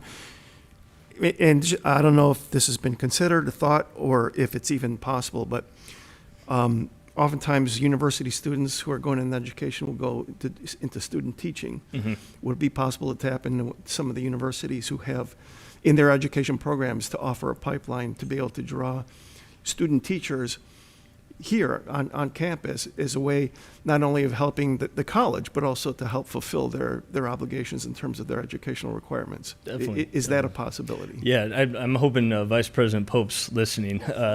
We can get some more information on that. That's a great idea. Yeah. Yeah. Okay. And in terms of the enrollment, my impression was a lot of the decline is related to high school. Is that correct? Yes. So within our system in Aleutian, we have to have the programs and the courses set up ahead of time. So when we get the actual documents to enroll the students, which we've had, there's just been a system issue. Those numbers would really be put in, and we wouldn't see that decline like we are now. We got that fixed. The students are in the system as we speak, so that's going to make the difference in Monday's report. Great. And last question, just on average, what is the general mix in terms of enrollment, in terms of adults, full-time continuing education and high school. Is there any numbers available? Yeah, definitely. You know what? I'm for this next board meeting, I will get with our IR individual, and we can get that breakdown for you. It will consist of our high school numbers, our dual credit numbers, and adult learners, and our traditional students. Yeah, I'd be curious to see how that compares to the that'd be great. The regular school season that'd be as great. well. And actually, we'll probably be using that kind of data moving forward for enrollment projection as well. So that'd be great. Well, thank you very much. That's one other key piece I can add in here as well as, and again, I don't want to take more time than necessary, but Vice President Stroman, or Dr. Stroman and I met, we took a look at, we have a strategic enrollment plan on campus that was built. Now, the next phase of that is how are we building the KPIs, our key performance indicators behind those, which will give you exactly the kind of data that you're asking for, Trustee Sanchez, in order to say, how are we moving the mark in this area? Who are we focusing on? How are we enrolling those students as we go forward? And it's a great plan. It just needs to be put into use, and we need to assess against it to say, are we doing the things that we said we would do? And that's where institutional research and effectiveness come into play to go, can we pull that information to say, are we moving the needle on first generation, first time college students coming to us as we move forward? As we set a goal to say we want to increase that population by, I'm making this up, by like 20%. Well, then how are we moving towards that going forward versus just saying we want to do that and then going, yeah, let's do it, and then we never really check back in. So that kind of information and data is going to be driving us as we move forward. Yes. Okay. And I had questions from the report that was in the board packet, and you mentioned the online student orientation. Yes, and my question is there still an option for it to be in person? And I'm not knocking the online, but I know that so many impressions and that sense of belonging happens when you're in person. Yes, ma'am. So Yes, ma'am. are we still offering both, or? Yes, we are. And in fact, really the reason that we move forward with an online option is because I want to make it eventually mandatory for first-time students to take orientation, and a lot of times they don't have the availability to be present on face-to-face orientation. And if you look at the data in higher education, orientation is so critical for student Yes. success. That's why So I'm I don't talking want about to it. I don't Yes. want to miss that pool of students that can't be present for face-to-face. So this online option is actually really neat. It's very engaging. We just finished up the video shoots last week, so it will be launched, and I would be more than happy to send you all a link to view it. It's going to be a great resource for our students that can't attend the face-to-face. Or you can have it one of your presentations one week Oh, yeah. where we can see it. That Awesome. would be great. Yeah. And another one that was in the report that was really concerning was under the financial aid. And it says the U.S. Department of Education fiscal year 2023, the CDR, which is the cohort draft rate, is 1.4%. And then when we get to the very next year, this is talking about student loans, everyone. Default rates. Default rates, yes. We have, that was 2023. And for 2024, we're expected to exceed 15%. So do we have any indication why in 2014 we were 1.4%, and 1 year later we are going to be at 15%? Yes, ma'am. So during COVID and a couple years after, the federal government allowed students not to repay back loans, and now that's going away. Now students are required to. So we're gonna keep seeing that number increased, and actually in Kansas City alone, we're still one of the lower institutions that have that default rate number where it is, but it's going to keep increasing. Students are going to be required to pay back their loans moving forward. You know, and it did say, this report said that it could have some implications, or if our number keeps going up, will that affect our ability to offer students student loans? Because I know if they don't qualify for the Pell, they really rely on that student loan. Yes, ma'am. I'm not 100% sure it would enable us to offer Pell. I'm not sure of the consequences, but I do know that we're being very active in reaching out to past students and current students about the options that they do have to repay their student loans. Okay. And then my final question was, still under the financial aid office, it says that you have the Elution student forms replaces the paper forms. And so it said it was mobile friendly. Is this online? Is it an app? And I know I'm throwing all these questions No at worries, you, but no worries. I'm just getting them all out. Is there support for this? And when it says online Elution student forms, does that include FAFSA or is it just other financial aid forms? It's going to be financial documents to support financial aid. It's going to be scholarship forms. We're really trying to do away with paper to make the processes more simple and transparent. And it is mobile friendly. And we're our goal moving forward is to really increase that accessibility for our students, and that's going to be through digital devices. Okay. And is there any, it says that this will be available starting April 30th, and that's next week. So will there be some type of support for students? Because even mobile friendly, you don't know Yes. what you don't know. Yes, ma'am. So is there some type of support for students when they first use that, or? Yes, ma'am, I believe so. I think we're going to send out a training guide to students. Okay, a video wonderful. Yes, ma'am. Okay.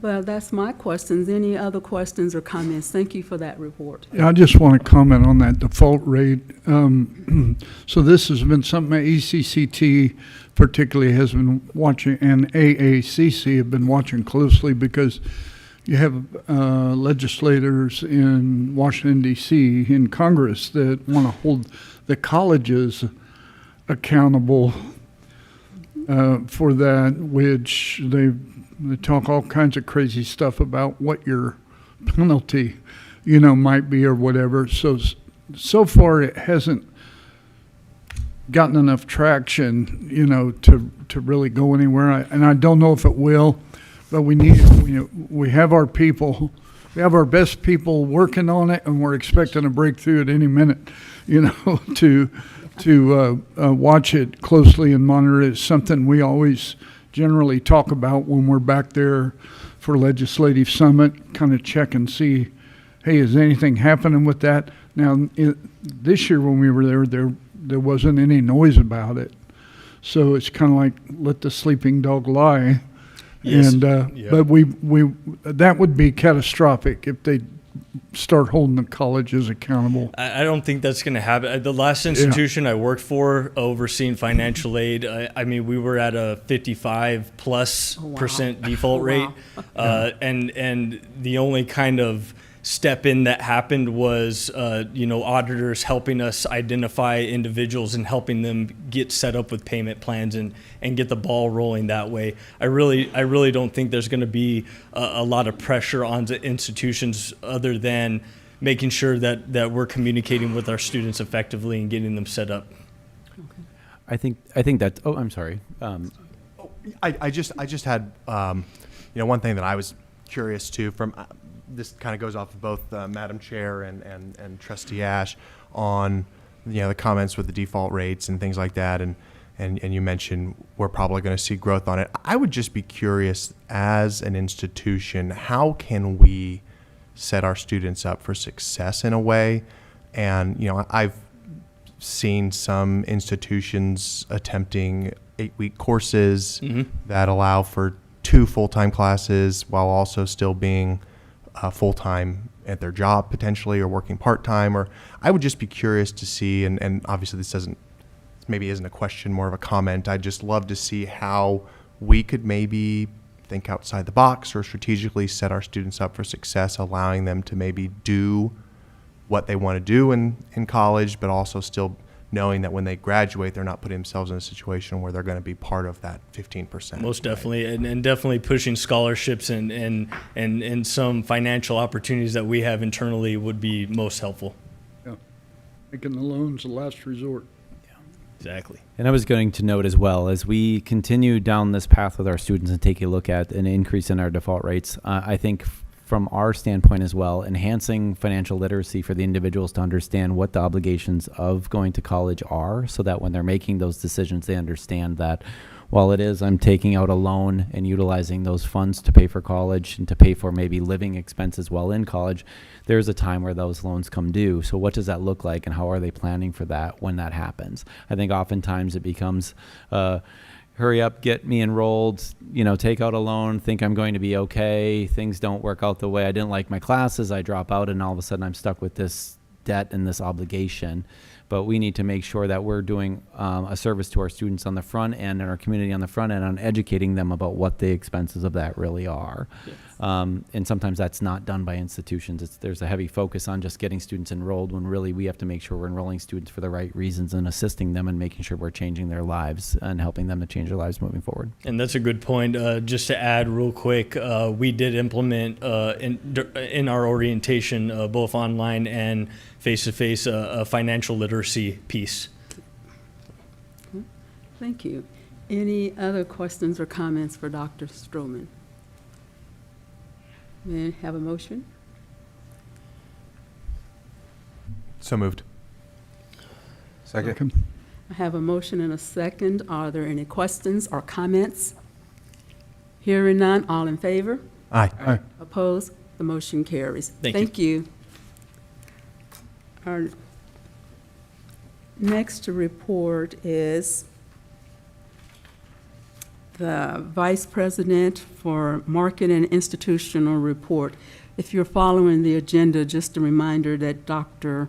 Schulte combined his report, so that he's already given us his report for the Vice President of Finance and Operations. So next we have Ms. Chris Green. Okay.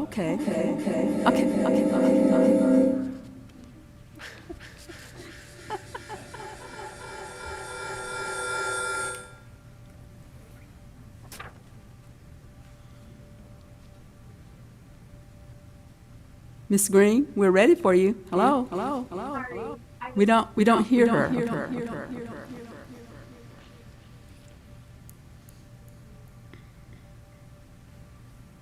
hear me now? Yes. I have an echo.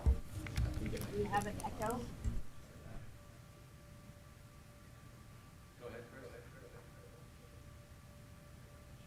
All right, I'm going to proceed. For today, I wanted to spend a little bit of time talking about our efforts related Nothing to yet. community. Yeah, we still can't hear you. Chris, we still can't hear you. Sorry.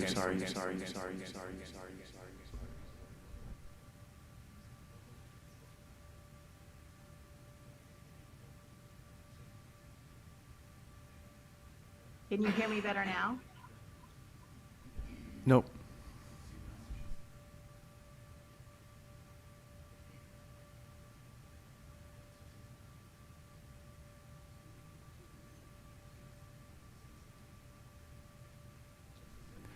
We cannot hear you, Chris. If you can hear us. Oh, now we can hear you. Can you hear me? We can hear you now. Okay, sorry about that. I wanted to talk today about enrollment management, community engagement, and quality services. We have started our digital advertising for this term for summer and fall enrollment. We sent our enrollment postcard out to print today, and we'll go out the first week of May, as well as ratings. In addition, we are also doing Facebook posts.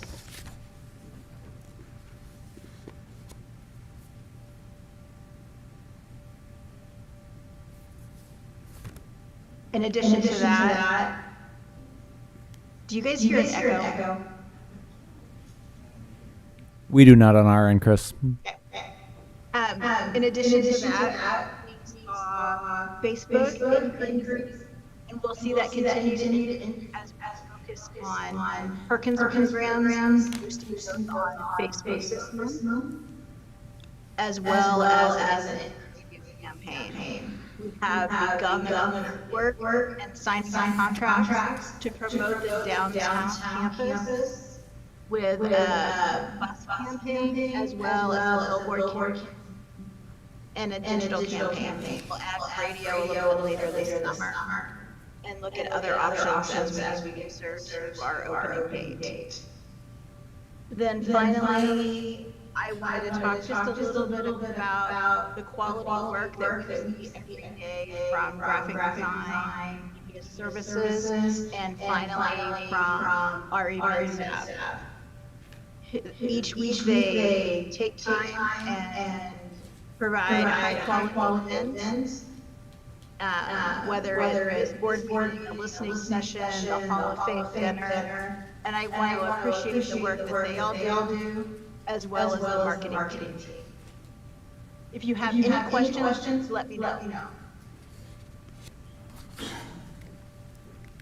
Okay, thank you, Chris. Are there any questions or comments for Ms. Green?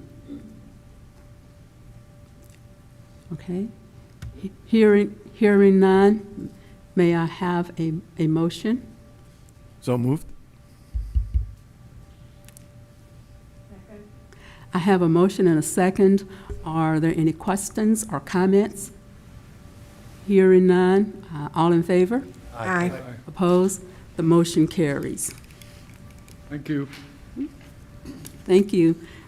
Next is some unfinished business, and this is the interlocal agreement for the Neighborhood Revitalization Act, NRA plan, revised proposed changes for the 26 through 2030 Neighborhood Revitalization Act, plan for the unified government of Wyandotte County and Kansas City, Kansas, presented by Mr. Judd Knapp, Land Bank Manager, Economic Development, Unified Government of Wyandotte County, Kansas City, Kansas. Welcome, Mr. Judd. Thank you so much. I am Judd Knapp, representing the Unified Government. I'm also joined here by Wendy Green from Legal and Matt Willard, the appraiser. I'm here to get the proposed NRA program approved. Last year when I came, you actually approved a plan that was reduced the incentive by half. So for new homes, it went from 95% rebate to 50%. When I went back to the UG and presented it, they said that was too much for new home construction, and they increased it from 50% to 75%. So that's what I'm here tonight to get approval for that change. But I really want to start with why this program is important, because last time I presented on what the program was, but I left out why we do this. So first, let's start with 115 vacant lots equals the tax roll of one new home. So it takes 115 lots to equal the same tax revenue that we receive from one new home. So, and we have over 10,000 vacant lots in Wyandotte County, and 4,000 of those are in the land bank. So the question we did at the government was, let's see if we can build some houses on these vacant lots. So here's an example of a house that was built in 2014. I know this is old data, but it's still relevant, and I do update the numbers on the next slide. Basically, this home was built for $164,000, and it sold for $129,000. That's a funding gap of $35,000 in the negative. Is there anyone here that would like to invest in that deal? So we came up with this equation to match that. It's sell price minus cost to build equals the funding gap. And at the UG, we said, how can we change this equation to make it from a negative number to a positive number? So we went and mapped out the process to how to build a house, and basically asked ourselves, where are the areas we can make it cheaper to build? And we did dollar land bank lots. We waived connection fees and building permits east of 55th Street. And what we're approving tonight is the Neighborhood Revitalization Rebate Program is a key part of lowering the cost to build for these homes. This next slide is it working? So this is completed options with the land bank. Completed options means new construction is happening. They have a building permit and we've transferred the property to them.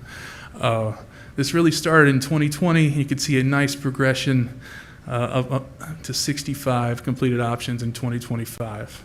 There are circles on the map. These are new homes that sold for over $300,000. So if we go back to our equation, the sale price increased. So let's go into the terms of the NRA rebate and a little summary of the NRA rebate program. It is a tax rebate that rebates the increase in value due to new construction back to the owner. So Area 1 used to go all the way to County Line Road south. Now we reduced that area to north of the river and east of 635. So that zone, rehab at 95% did not change. That rebate percent stayed the same. New construction for residential, when you approved it last time, it was 50. UG said 75 might be a better rate. And then commercial, we reduced that by half from 95 to 50. And I do have to say on the commercial side of things, this is the only incentive for like construction under 10 million. They aren't eligible for other incentives. So this is like the only incentive that commercial businesses have for like small businesses. And Area 1 is for 10-year rebate period. Area 2 and 3 is basically the same numbers, but they're for a 5-year rebate period.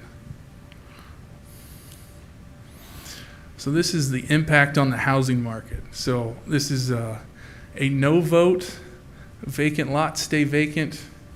And I do have to say, I changed this on my slides, but not here. It says no development. It would be more like limited development, limited new revenue, and it generates zero in property taxes because land bank properties are tax exempt. A yes vote means new homes will be built. Tax revenue increases. Even with the rebate, you would receive 25% of the new property taxes for 5 to 10 years. And then after the rebate period, you would receive 100% of the taxes collected.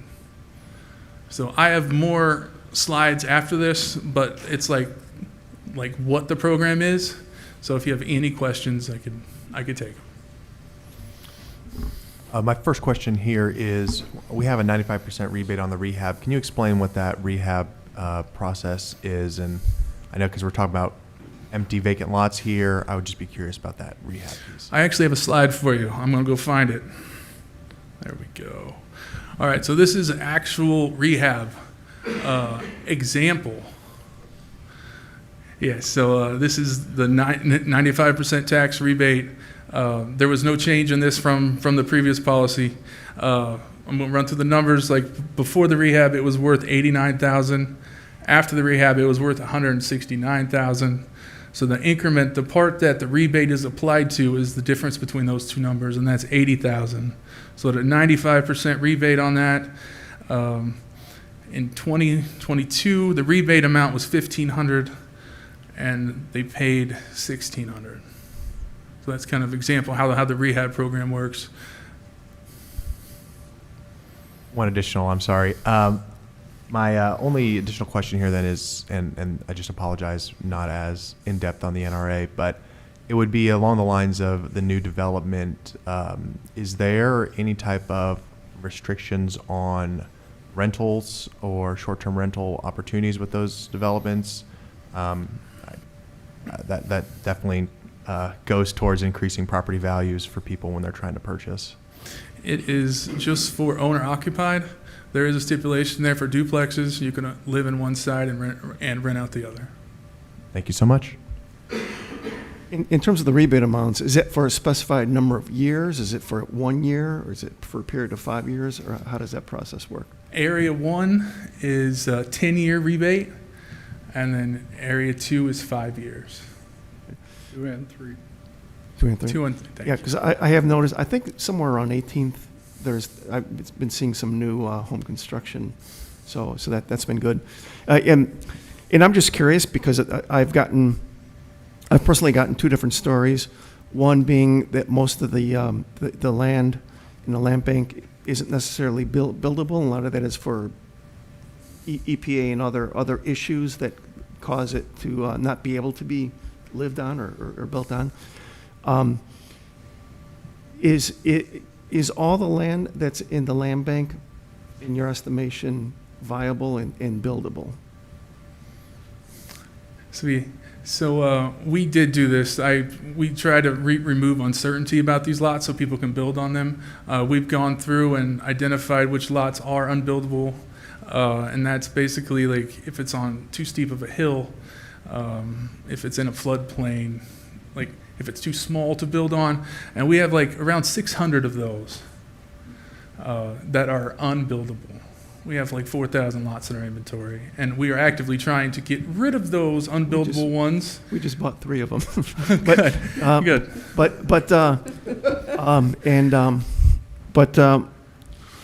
I'm just curious because it's been probably 2, maybe even 3 years that I've been presenting for the UG, and I've had conversations personally with Mayor Watson and her staff, and about getting smart about what's in the land bank and going to people who understand building. Maybe you having a sit-down meeting with the Kansas City Builders Association. They know how to build. They know how to do developments. They know what they can do and what they cannot do. If they were able to take a look at what you have, they'd be able to potentially give a good assessment as to what they'd be able to provide, and turn land that's just sitting there into useful property, and also help with the shortage situation, because that is partly driving prices up, but also investors are causing some problems in that area as well. Are there any plans, or is that a viable option in terms of talking to these building associations with being able to just say, all right, this is what we got, show us what you can do, and then take it from there? Is that a possibility? Yes, it is. David Johnson told us to market the heck out of this program, so that is on.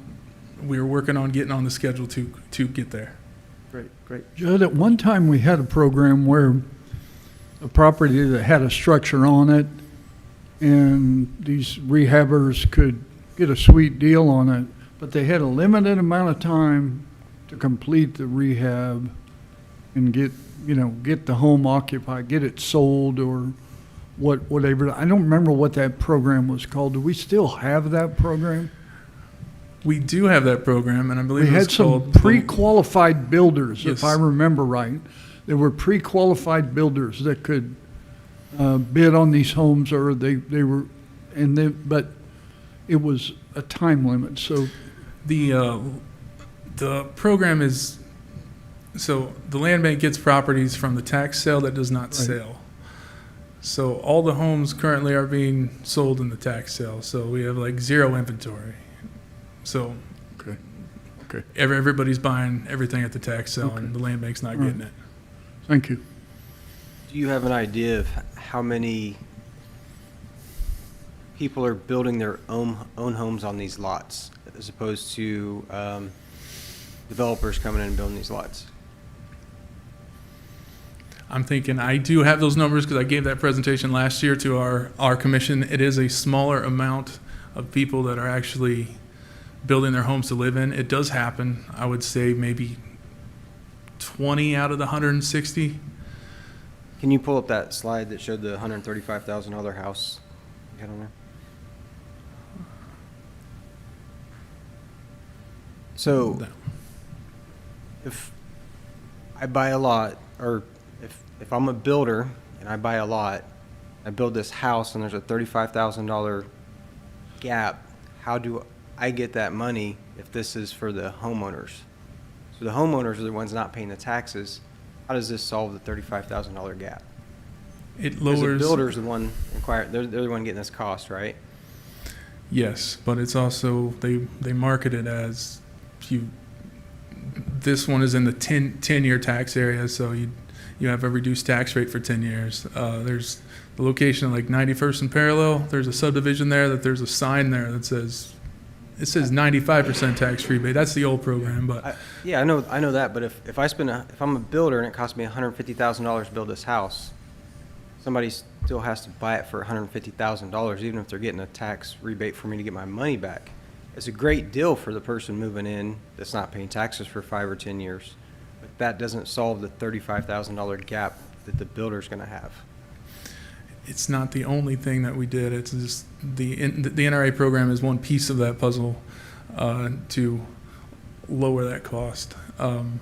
We also got dollar land bank lots. We also reduced sewer connection fees, water connection fees, electric connection fees, building permits. So the other incentives that you offer as far as the lower price for the land and all that, that helps them reduce that cost. And then it's just more of an incentive for somebody to buy it with the 5 or 10 year rebate. Is that what you're saying? Yes. Banks have contacted me talking about it, that they were trying to get loans. And it's part of the banking like purchase verifying that NRA does exist. And then can you tell me why there's a difference between the zones? Why is there some that are 10 years and some that are 5 years? Why aren't they all 5 years, for example? They've been that way since I remember. We did make the Area 1 zone smaller for the 10 year. We removed like KU out of that 10 year. There's more vacant lots up in that Area 1. We felt that there was more of a need for housing. So like with any incentive, we tried to direct where we want building to happen and incentivize that. So that's why we picked 10 years for Area 1. Okay, thank you. Any other questions or comments from Mr. Jett? Thank you so much for that. And if there are no other questions or comments, I need a motion to accept the proposed changes for the 2026 to 2030 Neighborhood Revitalization Act plan for the Unified Government of Wyandotte County and Kansas City, Kansas, as presented. Do I have a motion? So moved. I'll second. I have a motion and a second. Are there any questions or comments? Hearing none, all in favor? Aye. Opposed? The Thank you, motion Judd. carries. Thank you again. Thank you so much. Yes, okay. Next, under unfinished business, is the revision of board assignments for the 2026 calendar year. We have a secretary, assistant secretary, and assistant treasurer. We need to revise the role of board secretary and to officially add the role of assistant secretary and assistant treasurer. This is part of statute, Kansas SA 71201B1, that the board is granted power to deem who they want to appoint for these positions.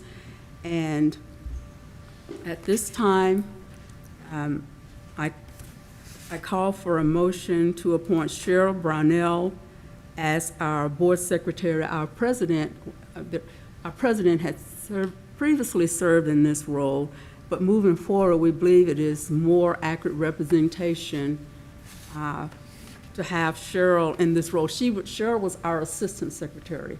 And I know we didn't vote on this before, but we're finding out that we should have voted on this. So we want to move Cheryl to our board secretary, Kristen Povolonis, did I pronounce that correct, as our assistant secretary, and to add Becky Barcher as our assistant treasurer. And the reason we're doing that is because in the role of Dr. Schulte now as acting president and VP of operations and finance, there are some instances where it will be a conflict of interest or inappropriate for him to sign both lines. So we are moving asking your permission and your vote to move Becky Barcher up to Assistant Treasurer. May I have a I'll motion? make that motion that we move those people as you have presented into those positions. I second. Okay. I have a motion and a second. Are there any questions or comments? All right. Hearing none, all in favor? Aye. Opposed? Motion carries. Congratulations. Thank you. Thank you, Sheriff, both of them. I mean, Thank you, Becky. but people don't know that all the work that goes on behind the scene, and they have kept us afloat, and we really appreciate that. Really, really do. Yep. Thank you. Under new business, Board of Trustees, vacancy nominations. You know, we had our interviews last month for our vacancy on the board, and so we announced in part of our procedures that this month we would we would vote on who would fill that position. At each one of your places, there's a ballot, and each trustee will indicate on a private ballot 2 candidates for nomination, and this is just a nomination to appoint a trustee. This ballot is open record, but allows the trustees to privately indicate previous simultaneous with other trustees. The ballot is tabulated by the secretary and the treasurer, and the nomination ballot is not the election ballot. Those candidates who receive 2 or more nomination votes will be announced by the chair as the final ballot. So after we do this, then the next step, and maybe I'll wait and let us do this and then announce the next step so we don't get confused. Okay, so to the community, if you're watching, we are starting our process of the nomination for one of 3 candidates, and I'll tell you their names. Ms. Jamie Johnson, Mr. Sam Boyles, Mr. Dion Whitten. So in this first process, we will vote for at least 2 because this is a nomination. And after these votes are tabulated by our secretary and our treasurer, then we will move to our final ballot. So if you will mark this, and they will turn this in, and we will go to the next step. Cheryl will come through to collect them, and then we'll tabulate. You count? Let's see, this should be, oh, yeah, this is 4, yeah, and then that's 4, 5, 6, okay. Oh, I got one. No, no. No. Thank you. Shouldn't take them long, but if you got a little music or something you could play, just, Jeopardy music. just.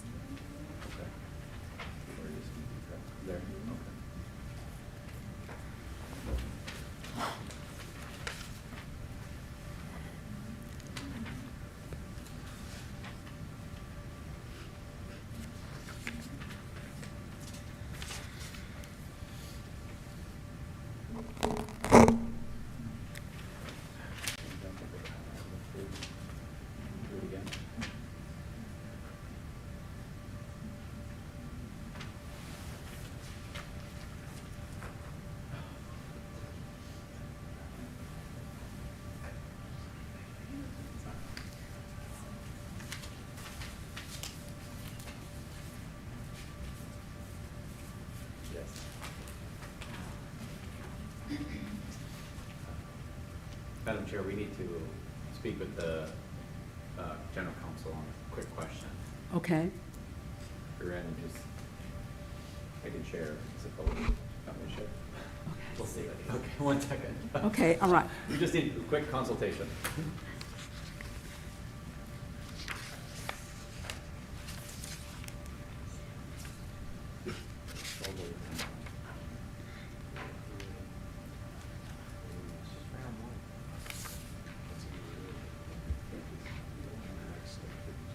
Must be a tie.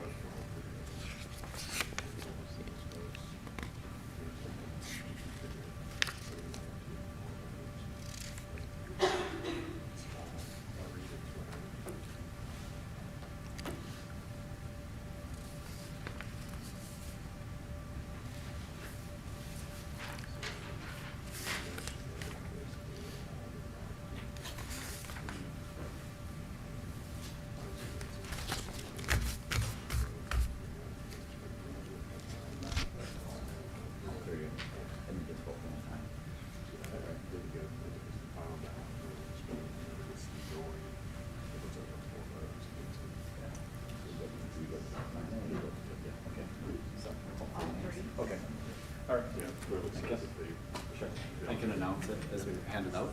Yep. You're good with that? Okay. I'm coming around with the final ballot for all of you. And based on the voting that we tabulated, there were 12 different votes, and each individual received 4. So all 3 individuals are on the final ballot. On the final ballot, you'll vote once for one person, of which we will tabulate, and whoever gets the most votes based on the one, will be the one that is selected. And then, I'm sure you could probably read your, if you needed to Okay. at all. Okay, on right, that final okay. ballot, Right here, right. Yeah. Okay, the final ballot, which was just distributed to each trustee, and we are selecting one candidate. Yep. And the votes will be tallied, and the candidate receiving the majority number of votes will be announced. If there's, we'll wait and see if there's a tie. Won't even confuse you with We'll that. see where we got, Yeah. Yeah. With 6, it could be. They have to get 4, okay. Yeah, and they would. You're gonna have to get 4 because it's 3. There we are.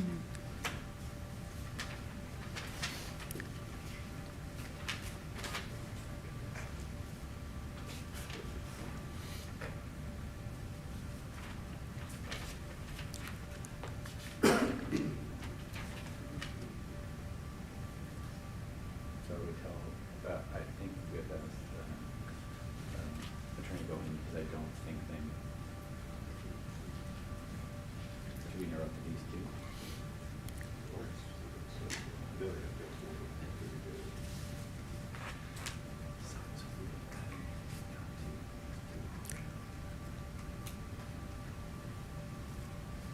That's why this is so important that it's not a trustee doing this. The 2 officers for maintenance, 2 high school council maybe.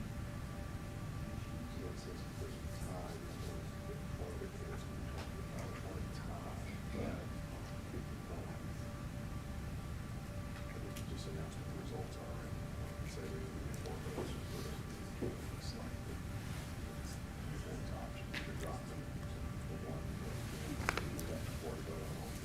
Okay.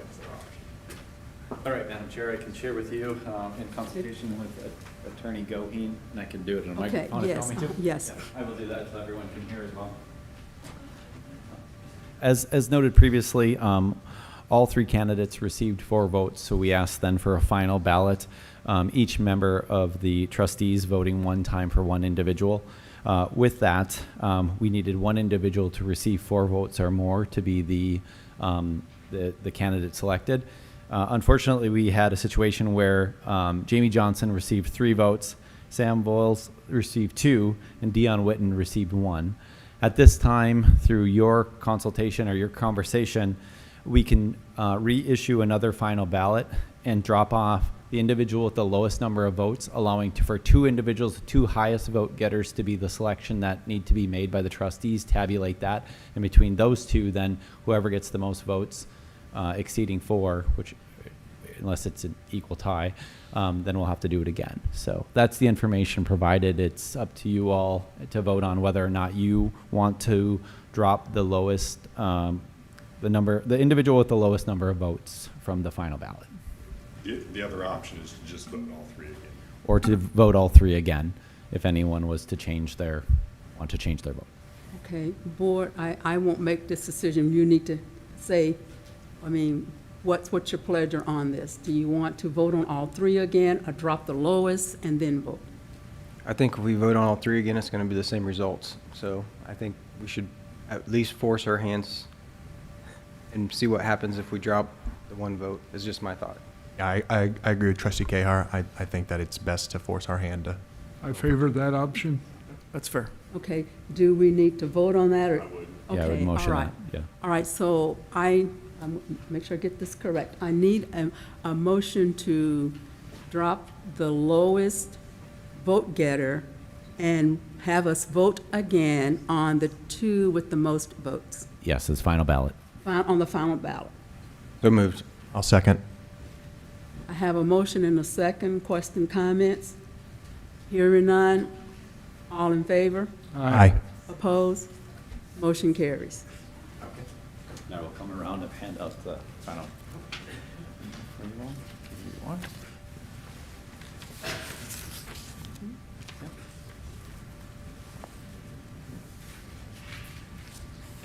And we're voting for one. Voting for one, yes. One.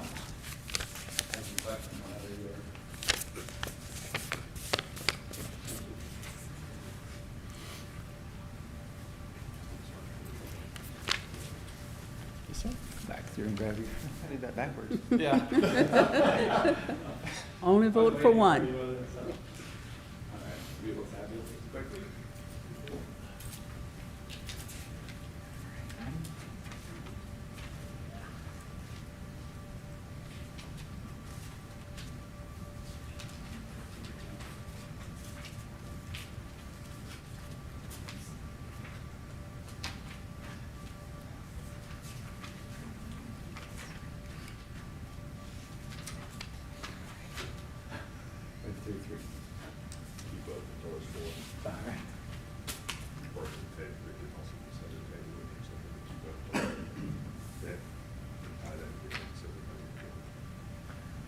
So we have to strike. All right, I will share and keep the community informed while we continue to move this forward. Thank you to everybody for your effort. With that and narrowing it down to 2, it came down to a vote of 3-3. So we need to vote again in hopes that somebody moves their vote between one of the 2 candidates moving forward. So again, we will pass out a 3rd round of final ballot, vote for one. As noted previously, we had a 3-3 tie. And just for a point of information, your policy does allow for discussion among the board if you wish to discuss before taking another vote, but that's up to the board. Okay. Yeah, I mean, if there's any discussion, I mean, you want to have some discussion before we vote again, or you? Okay, all right. It's totally discretionary with the board. Okay, all right, I just want to put, let them know, okay. All right. Try it again. There'll definitely be discussion after, if it comes out again. Thank you. Thank you.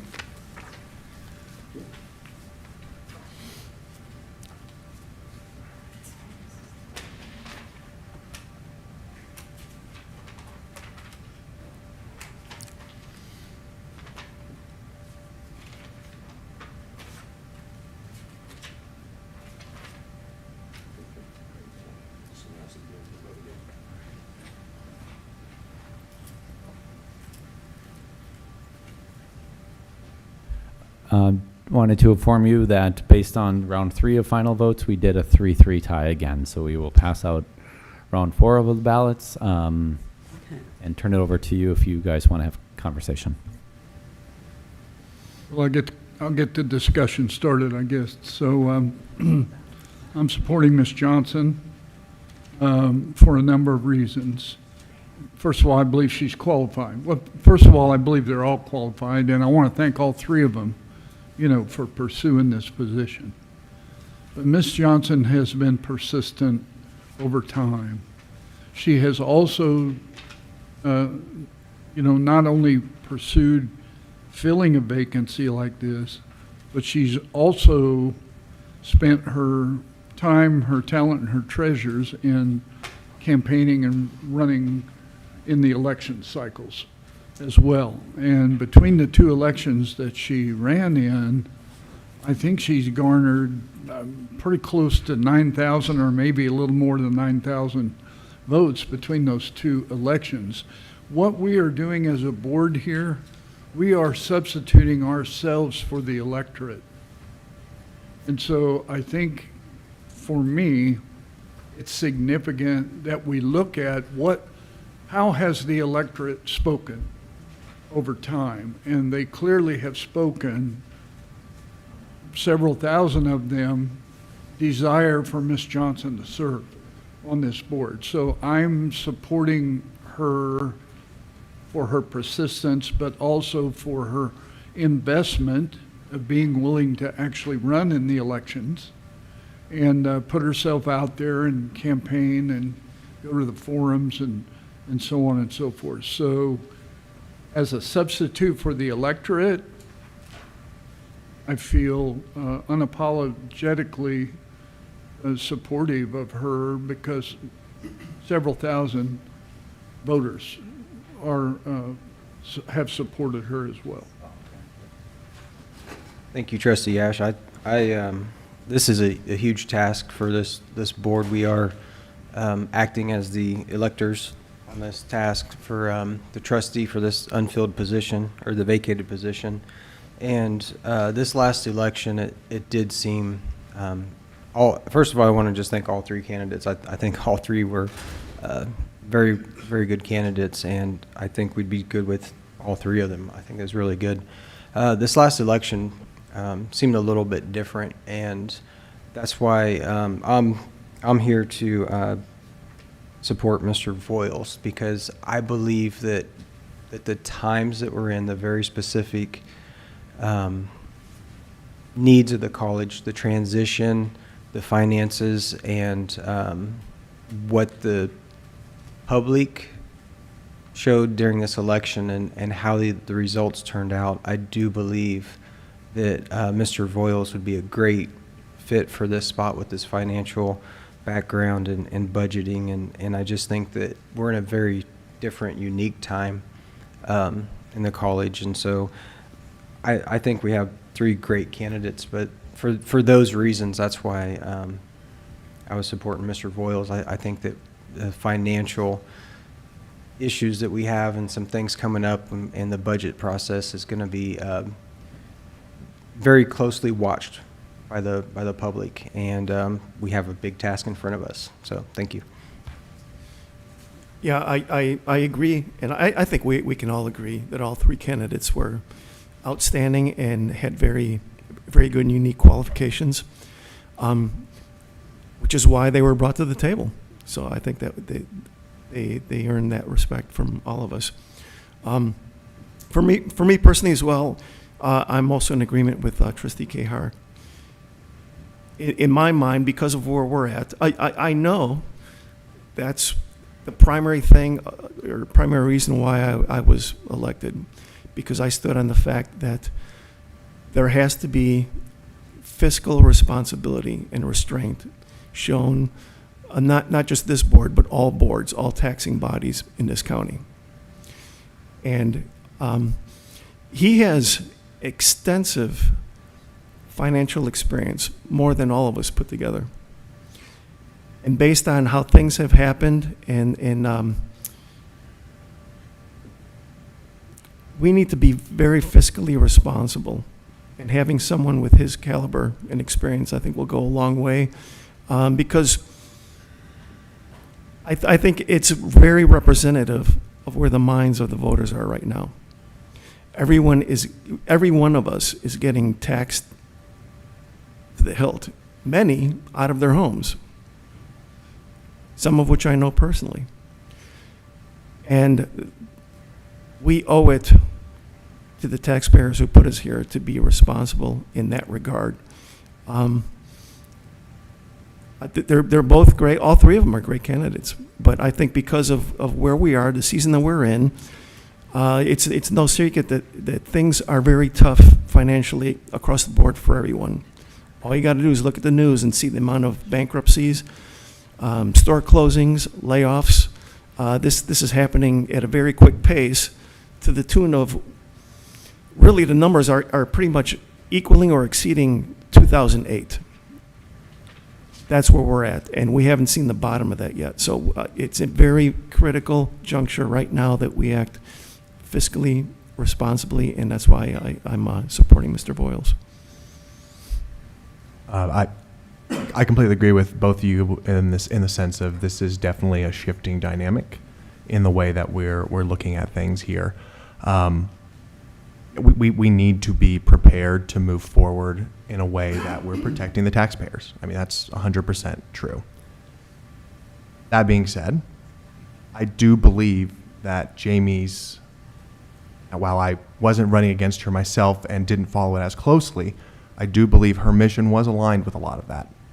And I do believe that was what she was wanting to do towards the school, as well as protecting the taxpayers.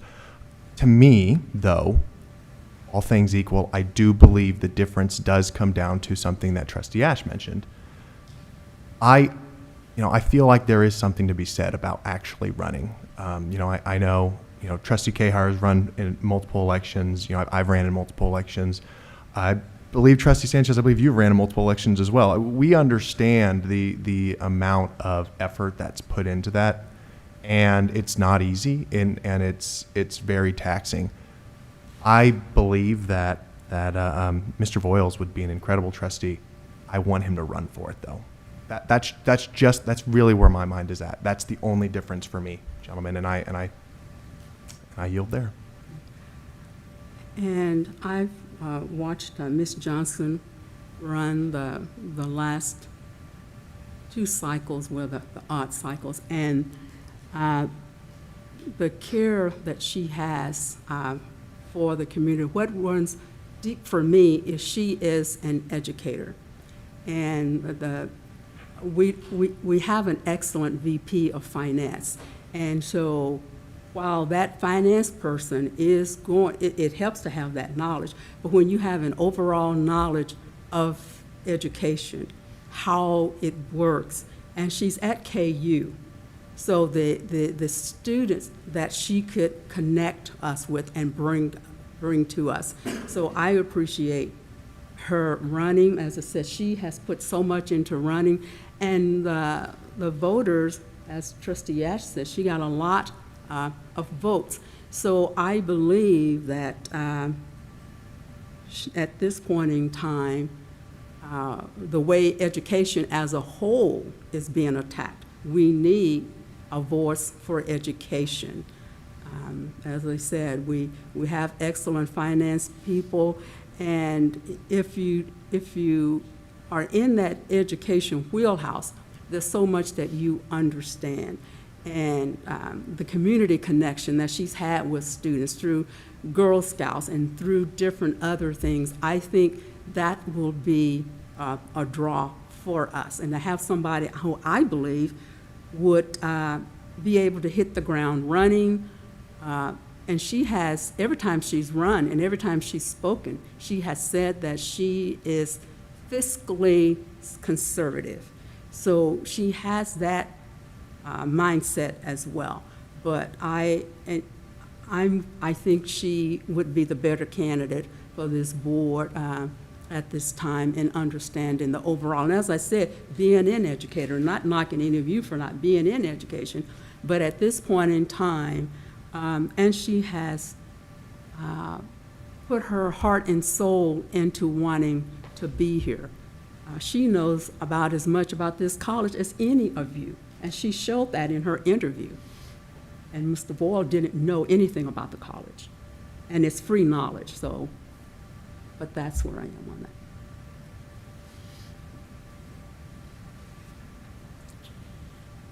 So, is there anyone else? I passed out a 3rd round of ballots. If you want to complete them, I can click them. 4th round, that's right.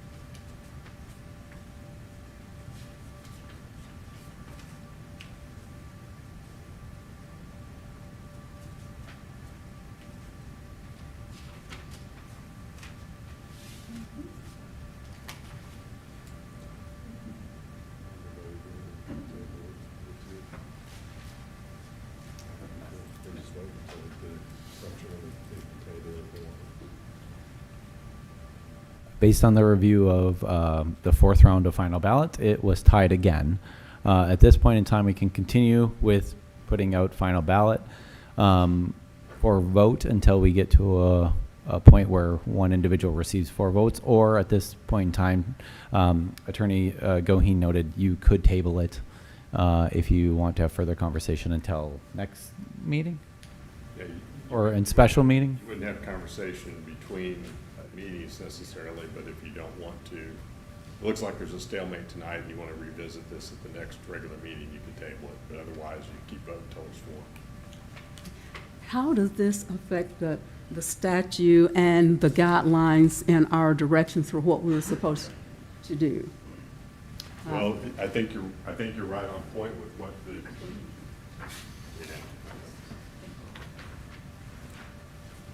good suggestion, perhaps I should go to the microphone. You asked how it impacts your guidelines. So the way your guidelines work, you've been going through final ballots. There's a tie. You're at point 2C on your outline here, where it says after the 5-minute discussion and voting on the final two candidates may be repeated multiple times if necessary. Under the statute, for any motion to pass by the college board, there have to be 4 votes in favor. So until there are 4 votes in favor of one candidate over the other, the process simply continues. And so you can continue to vote on it, or as I indicated to the acting president, if you decide that you aren't going to be able to get to 4 votes on one candidate this evening, you also have the option to table till the next regular meeting if you want to. Since we're having a stalemate, could we also maybe just decide not to vote on it and let the candidates run at the next election?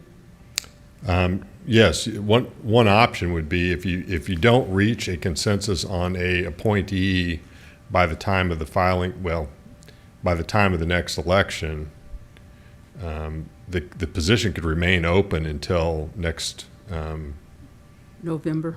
Technically January, because the election would be in November, but the position could remain open until January if that's what the board's decision is. That's always an option. Next year, 27. Next year. 27.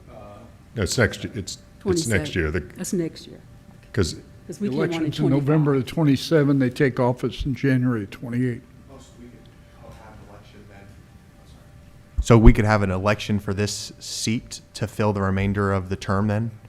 That's what we were trying to do I tonight. believe you can do that. If you don't vote and appoint a candidate, your other option would be to notify the vacancy, and then there'd be an election to fill the candidacy. Otherwise, there remains no additional board member for that period of time. Did you say Are you there could talking be about a special election before the regular election? Yeah, because the regular election wouldn't be till next year. Oh, it would be in November. There's no seats open in November, though. What do you mean?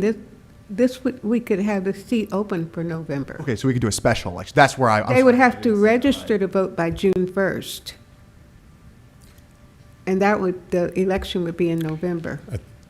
And I'd have to double check what we'd have to notify the voting office about in connection with that. But if the decision is that you don't want to fill the spot for this calendar year, I believe that what would happen is there would be the position would be open on the ballot for the general election in the fall to fill the unexpired term. That's what I believe that would go.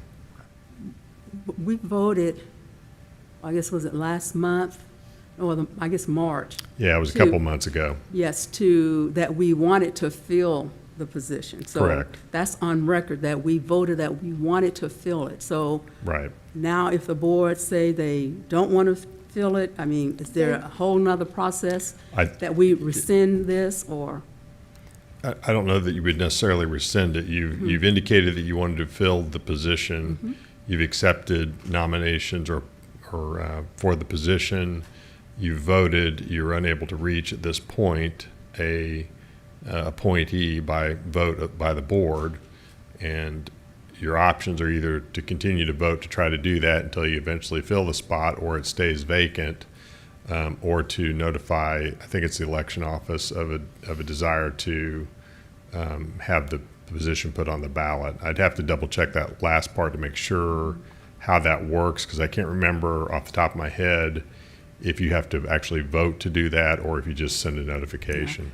Because next year, Trustee Sanchez, Trustee Brenda, and who else? And Ash, and that 4th person would be on the ballot anyway. Because the person we were going to appoint tonight was going to serve out the rest of the unexpired term. And that unexpired term would end next year. So they would be on the ballot because we're going to have 4 people on the ballot next year anyway. Not for November, not for this November, though. I said November of next year. Yeah. Yeah, that's why I said November of next year, yes. Right, not the November of this year, but I believe. Oh, what- you're saying have them on for this year? Yeah, this year. I think you could add them on the ballot for this coming November. I would have to double check that to make certain that's correct. So, Madam Chair, I would like to make a motion to table this topic until the next meeting with the, hopefully Dr. Goheen can have the information of if this person's will be added to the 2026 ballot for the 2020, to take the seat January 2027, like, so we can get that information. Yeah, but you have Clarified? to think, you have to, not to interrupt, you have to think about that. How many candidates are we going to get? We have candidates here. How many people are going to go through that in November and then turn right around and run again next year? It's just something to think about, but go on. I apologize for interrupting. So you've made a I would motion to like to table. make a motion to table this till the next meeting, but I'd also like for the information, so we know exactly what it means if we do or do not proceed, if we do not break our tie by the next meeting, what does that mean? So that information can be presented to us, and then we can continue with see if we can get a tiebreaker then. Yeah, and I can send that information out prior to the meeting. I just need to make sure I'm accurate in what I'm telling you. Okay. So my motion's to table this till next meeting. I second that. I don't think we'll break a stalemate tonight. So discussion now, we have a motion and a second. Right, right. So we have discussion. We have a motion and a second. Are there any questions or comments? Yes. I don't favor leaving it open even till this November. This board, we're at a critical place here with all that's going on. And I think we need a full board to really tackle, all of the challenges and tasks that are ahead of us. So, for example, I'm not sure how we move forward deciding if we're going to have an interim or not, or how we're going to exactly fill our presidency vacancy. Are we going to use a consultant? Or are we going to go with, ACCT, for example, or try to do something ourselves or whatever? And if we're at 6 and always have the possibility of a tie vote there, it makes it harder on us. And I think it would be better for everybody concerned. I think we'll be doing a better service for the college and for the community if we can figure out how to have a full board other than waiting till the next election cycle. That's like 7 months away, and then 2 more months before you see them. We're hoping to have a president by that time, or at least I was, and I think we'll encounter other difficulties if there are only 6 of us with the opportunity for there to be tie votes. And Just a comment. my heart goes out to the people who poured their hearts into filling out the applications and going through all of this, and now we just throw it back. And I still understand everybody, vote how they want to vote, but still, if I was one of those candidates, that would not sit well with me. So, and the community who has constantly backed Jamie Johnson. Mr. Whitten may have run one time, maybe, and I never heard of Mr. Boyles before that night. So. Would you vote no? So I know we have a motion and a second. I will vote no to for that motion so we can stay in discussion, if that's what we want to Okay, do. all right, well, see, we had the motion, and I hadn't called for a vote yet, so we're still having discussion. So. Yes, I'm saying, so I can I'm s- saying that I will vote no for continued discussion for the vote if that's the route we wanted to go for the open roll. I would also be curious if it matters at all if we could open up if we voted again to add Mr. Witten back onto the ballot, if that could be something we could do to see if that could maybe sway some of the decisions. I mean, you're mostly following the protocol that you set forward in your trustee handbook for the how to handle Right. vacancies in the voting process. Ultimately, under the statute, you have received nominations and candidate applications. You've interviewed those individuals. From the statutory standpoint, aside from what you've decided in your own policy handbook, you can simply have a motion to appoint one of the individuals who's the nominee, a second, and a vote in favor. And if there's 4 votes in favor, then that's that. But that does depart from your handbook, which is not the best practice. I guess I'll put it that way. Okay, so we still have the motion and the second on the floor, and we were in discussion. Is there any more discussion? Because it's my understanding, if there's some more discussion, we now have to take a vote whether to table it or not, because that was your motion. Is that correct? That's The correct. motion before you right now is to table. Yes. So if there are no more questions or comments, all in favor? Aye. Oppose? No. No.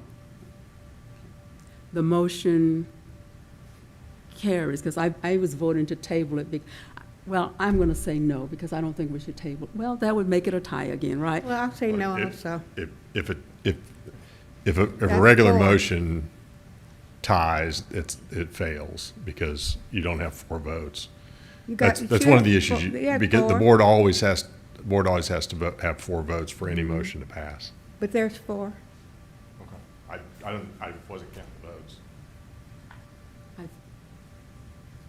Well, I had said aye, so it Ma- passed. Maybe to make it clean, do a roll call real quick, that way you know Yeah. exactly. So we're tabling it? We're taking a vote to see if we're going to table We're it. going to table it. We're gonna do a roll call to make sure we got the votes right. Do you want me to do it, Cheryl? You're going to do it? Okay.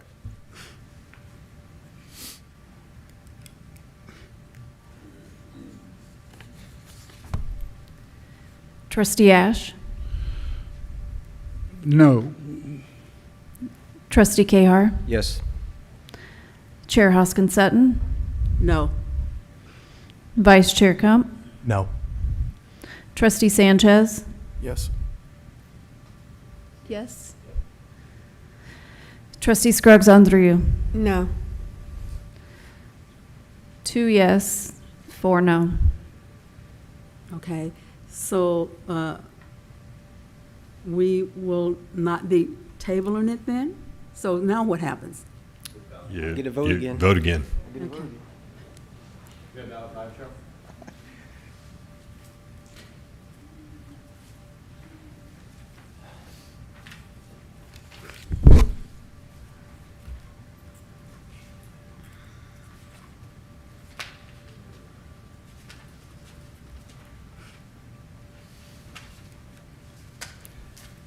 And I would say, consistent with your handbook and the practice, that at any point in the process, at this stage, I read this to say that any board member, in lieu of the ballots, could just make a motion to appoint one of the nominees, and then that would, if it gets a second, you'd vote on the individual.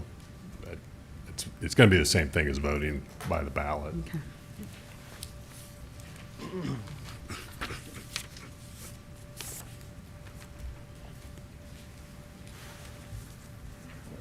Yours is here.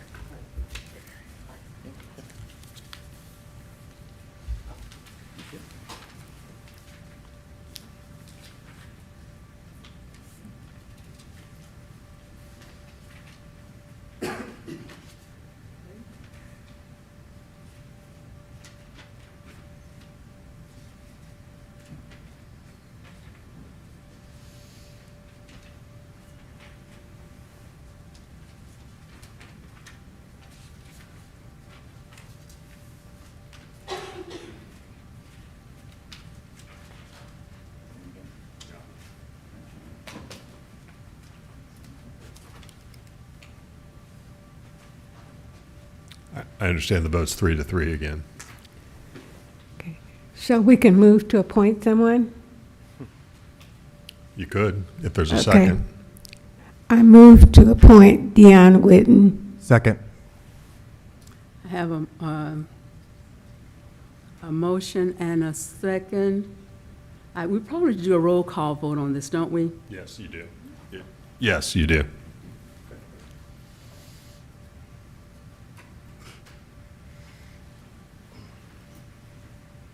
I have a motion and a second. Cheryl's going to do our roll call vote. Trustee Ash? No. Trustee Cahar? No. Chair Hoskin Sutton? No. Vice Chair Crump? Yes. Trustee Sanchez? No. No. Trustee Scruggs Andrew? Yes. 2 yes, 4 no. So I think something else to consider here, folks. We've got HLC coming. I started to say that a minute We ago. do Yes. not have a president. We do not have an executive vice president now. And we've got to move forward. We've got to move forward. And we've got to be, we've got to show some leadership here. I'm normally not this assertive, but we're substituting for the electorate, and there's only one name on that ballot who has had the vote of confidence from the electorate in large numbers there. And the other candidates are certainly qualified or whatever, and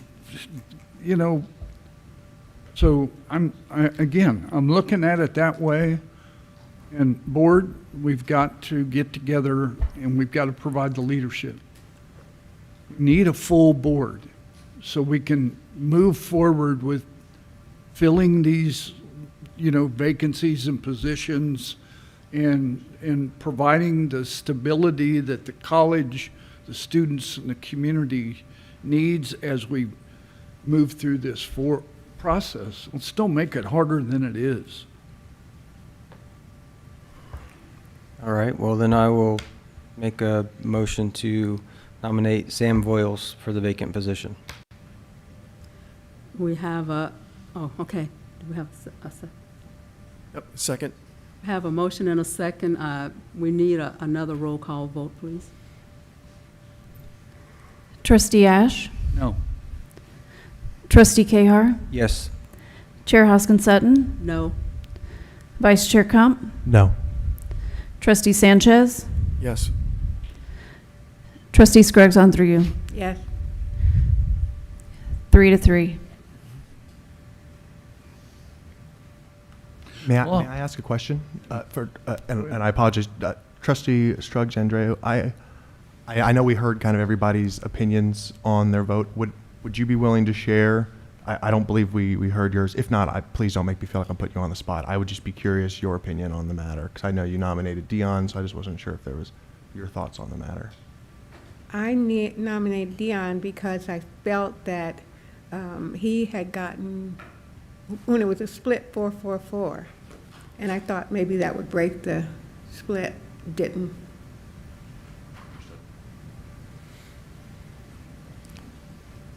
Well, I make a motion, we appoint Jamie Johnson. I'll second. I have a motion and a second. Another roll call vote, please. Trustee Ash? Aye. Trustee Cahar? No. Chair Hoskin Sutton? Yes. Vice Chair Crump? Yes. Trustee Sanchez? No. Trustee Scruggs Andrew? No. 3-3.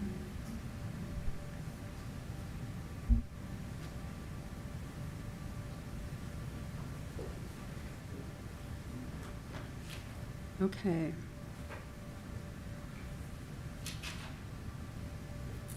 Attorney Rohit.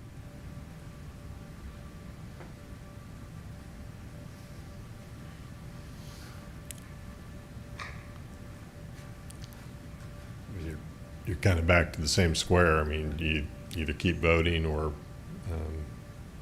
put it off to a special meeting or another meeting.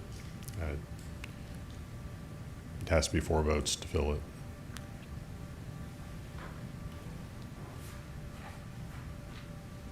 Okay, well, we can't stay here all night, so I have a motion to table the election until, the appointment until our May meeting. And I'll just give my little spiel. I had already working ahead on this, assuming we were going to get this done, even talking about it when Dr. Mosier was here, that we would select that person tonight. They would be sworn in on the 19th, and then the 21st, they would attend the graduation. In fact, the staff was holding up the printing of the graduation program so that we could install their names. So I'm just, thank you everyone for trying to make this happen campus-wide, trying to work with us, and we still don't have an answer for you. So I'll continue and say, may I have a motion to table this until our May 19th meeting? So moved. Second. We have a motion and a second. All in favor? Oh, we need to do a roll call vote again, don't we? To decide if we're going to table it? Yes. I would. Yes, do a roll call vote so that we are not here all night. Trustee Ash? Yes. Trustee Cahar? Yes. Chair Hoskins Sutton? Yes. Vice Chair Comp? Yes. Trustee Sanchez? Yes. Trustee Scruggs Andrew? Yes. Okay. The motion carries, and we will revisit this in on May 19th. Next on our agenda is the approval of the resolution of intent to non-renew professional employees presented by Dr. Patrick Schulte, Acting President, Vice President of Finance Operations. I do think, Madam Chair, there's one other, the approval of college policy, I think might be. Oh, yeah. Before that, sorry, no worries. I just want to make sure we didn't jump past it. Yes, I did. Thank you. We'll go on with this, and then I'll come back, if that's okay. Thank you for bringing it to my attention. No problem at all. I just want to make sure we didn't miss it. I missed it. Yeah. So, as discussed earlier in conversations and brought forward to the new business side of things, the discussion in executive session, there are 4 resolutions of intent to non-renew employees. I will name the various employees, and each one of them we need a motion, a second, and then a vote on each as we go forward. So the resolution of intent to non-renew professional employee Nick Zaid is the first. Move approval of that resolution. Second. We have a motion and a second, and are we taking don't we need a roll call on these as well, don't we? Or not? I think it makes sense. Makes sense? Okay. Since it's somebody's contract, okay. Trustee Ash? Yes. Trustee Cahar? Yes. Chair Hoskins Sutton? Yes. Vice Chair Comp? Yes. Trustee Sanchez? Yes. Trustee Scruggs Andrew? Yes. Okay. The motion carries with the resolution of the intent not to renew the contract for Nick Zaid. Correct. I will then move into the resolution of intent to non-renew professional employee Crystal Hardman. I must recuse myself from this vote. So moved. We have a Second. we have a motion and a second. May we have a roll call vote, please? Trustee Ash? Yes. Trustee Cahar? Yes. Chair Hoskins Sutton? Yes. Trustee Sanchez? Yes. Trustee Scruggs Andrew? Yes. The motion carries with 5 yeas and 1 Recused. one recuse. Thank you. For the intent to non-renew the contract for Crystal Hartman. I will then move to the. I will then move to the third resolution of intent to non-renew professional employee for Robert Powers. So moved. Second. We have a motion and a second. May we have a roll call vote, please? Trustee Ash? Yes. Trustee Cahar? Yes. Chair Hoskin Sutton? Yes. Vice Chair Crump? Yes. Trustee Sanchez? Yes. Trustee Scruggs Andrew? Yes. The motion carries to non-renew the contract for Robert Powers.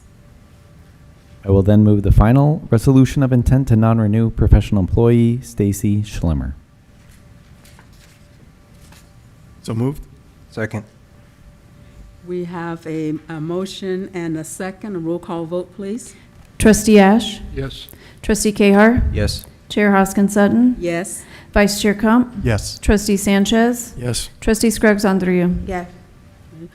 We have, the motion carries to non-renew the contract for Stacy Slimer. Did I pronounce that correct? Schlimmer. Slimmer, okay. At the Board of Trustees special meeting that will be held the week of May 11th, the final action will be taken by the Board of Trustees to non-renew the employees as the final notice, which is due before the third Friday, May 15th. At the board meeting's next regularly scheduled meeting, May 19th. At this time, I need to back up and go to the item that I missed on the agenda, the approval of college policies. We have college vehicle, which is policy 4.09, and we have the procedures with that. Are there any questions or comments regarding this policy? Thank I think you. it's a good policy. I think it was well done and revised and all that. I've probably driven a college vehicle more than anybody else on this board. And it's very logical. It's very well done. And I like it. Okay. Are there any questions or comments? Thank you to the committee. We don't meet during the summer because the senates are not here. So we have one more meeting, our May meeting, and then we won't meet again until the fall. So thank you to Ms. Lorraine for all the work that she does and leading these policies, and then the cabinet as well, and the senates, because we do get their feedback because it's shared governance on what we do here at the college. A motion and a second. I move to approve the policies as written. Second. We have a motion and a second. A question, comment? Hearing none, all in favor? Aye. Opposed? The motion carries. And as I look through this agenda, we are to approval of banking signatories resolution presented by Dr. Patrick Schulte, Acting President, Vice President of Finance and Operations. Thank you, Madam Chair. And I believe in your materials there is a banking signatory resolution which states the Board of Trustees for the Kansas City, Kansas Community College hereby moves and approves the change of signatories for the following bank depositories effective with board approval April 21st, 2026. That would be me, Dr. Patrick Schulte, Acting President. This removes the signature for the previous president, Dr. Greg Mosier. Mr. Jerry Pope, Vice President of Academic Affairs. This removes the signature of Dr. Scott Baylog, serving in the role of Executive Vice President, and adding in Rebecca Barger as a controller. Right now, with these resignations and change in employment for the individuals stated above, I'm currently the only signatory on these, so making sure that we have compliance in relation to others and multiple signatories on these accounts. The bank depositories are UMB for payroll, Security Bank, which is our Gen Fund, Tech Fund, Student Union Revenue Fund, Downtown Construction Fund, Special Revenue Bond, Country Club Bank, Incidental Fund, Adult and Continuing Education Fund. Bank of Labor is our Board Scholarship Fund, Federal Program Fund, and Capital Outlay Fund. Commerce Bank is an investment. Academy Bank is an investment. This would be signed the 21st day of April 2026 by the Board of Trustees, Kansas City, Kansas Community College, by Board Chairperson Linda Hoskin Sutton, the Board Secretary, now Cheryl Brownell, and the Board Vice Chairperson, Jeffrey Kump. A motion and a second, please. Make a motion to accept the presentation by Dr. Schulte, to approve the listed parties by Dr. Schulte's presentation for banking signatory. Second. We have a motion and a second for the approval of the bank signatories. All in favor? Aye. Opposed? The motion carries. This brings us to the close of our regular items, but we do have to return back to executive session for the fourth executive session, I guess, which now is executive session number 1, for consultation with an attorney for the public body or agency which would be deemed privileged in the attorney-client relationship with possible action to follow in open session. The duration is 20 minutes. The open session will take place in room AA 101 and the virtual meeting room. On this fourth executive session, the board will be joined by Attorney Goheen, Dr. Schulte, and Ms. Lorraine Mixon-Page. So moved. Second. I have a motion and a second. All in favor? Aye. Motion carries. We'll give the board time to move to the executive room.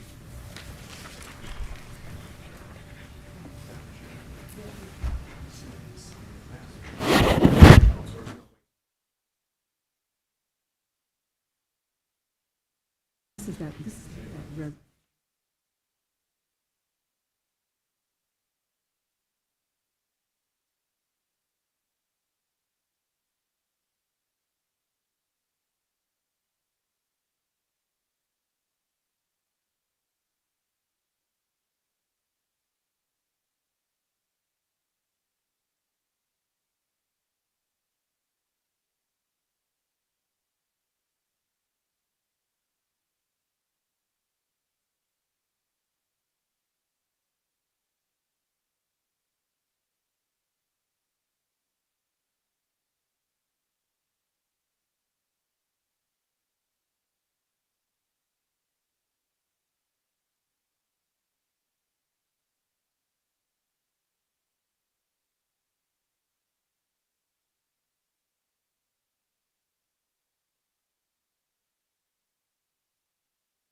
Executive session, okay.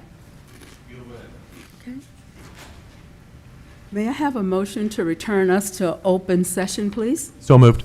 Second. Have a motion and a second. All in favor? Aye. Motion carries. That's everything on our agenda. Thank you, everyone. If you're in the audience watching, thank you for being patient with us. And unless there's other comments or something, our next meeting will be May 19th. Well, we have a special board meeting. I believe it's on the Tuesday, May 12th. But Cheryl will confirm that with everyone. If there's nothing else, may I have a motion to adjourn this meeting? I'll make a motion to adjourn. Second. Have a motion and a second. All in favor? Aye. Motion opposed? Motion carries. Meeting adjourned. Oh, and you all have things to sign real quick.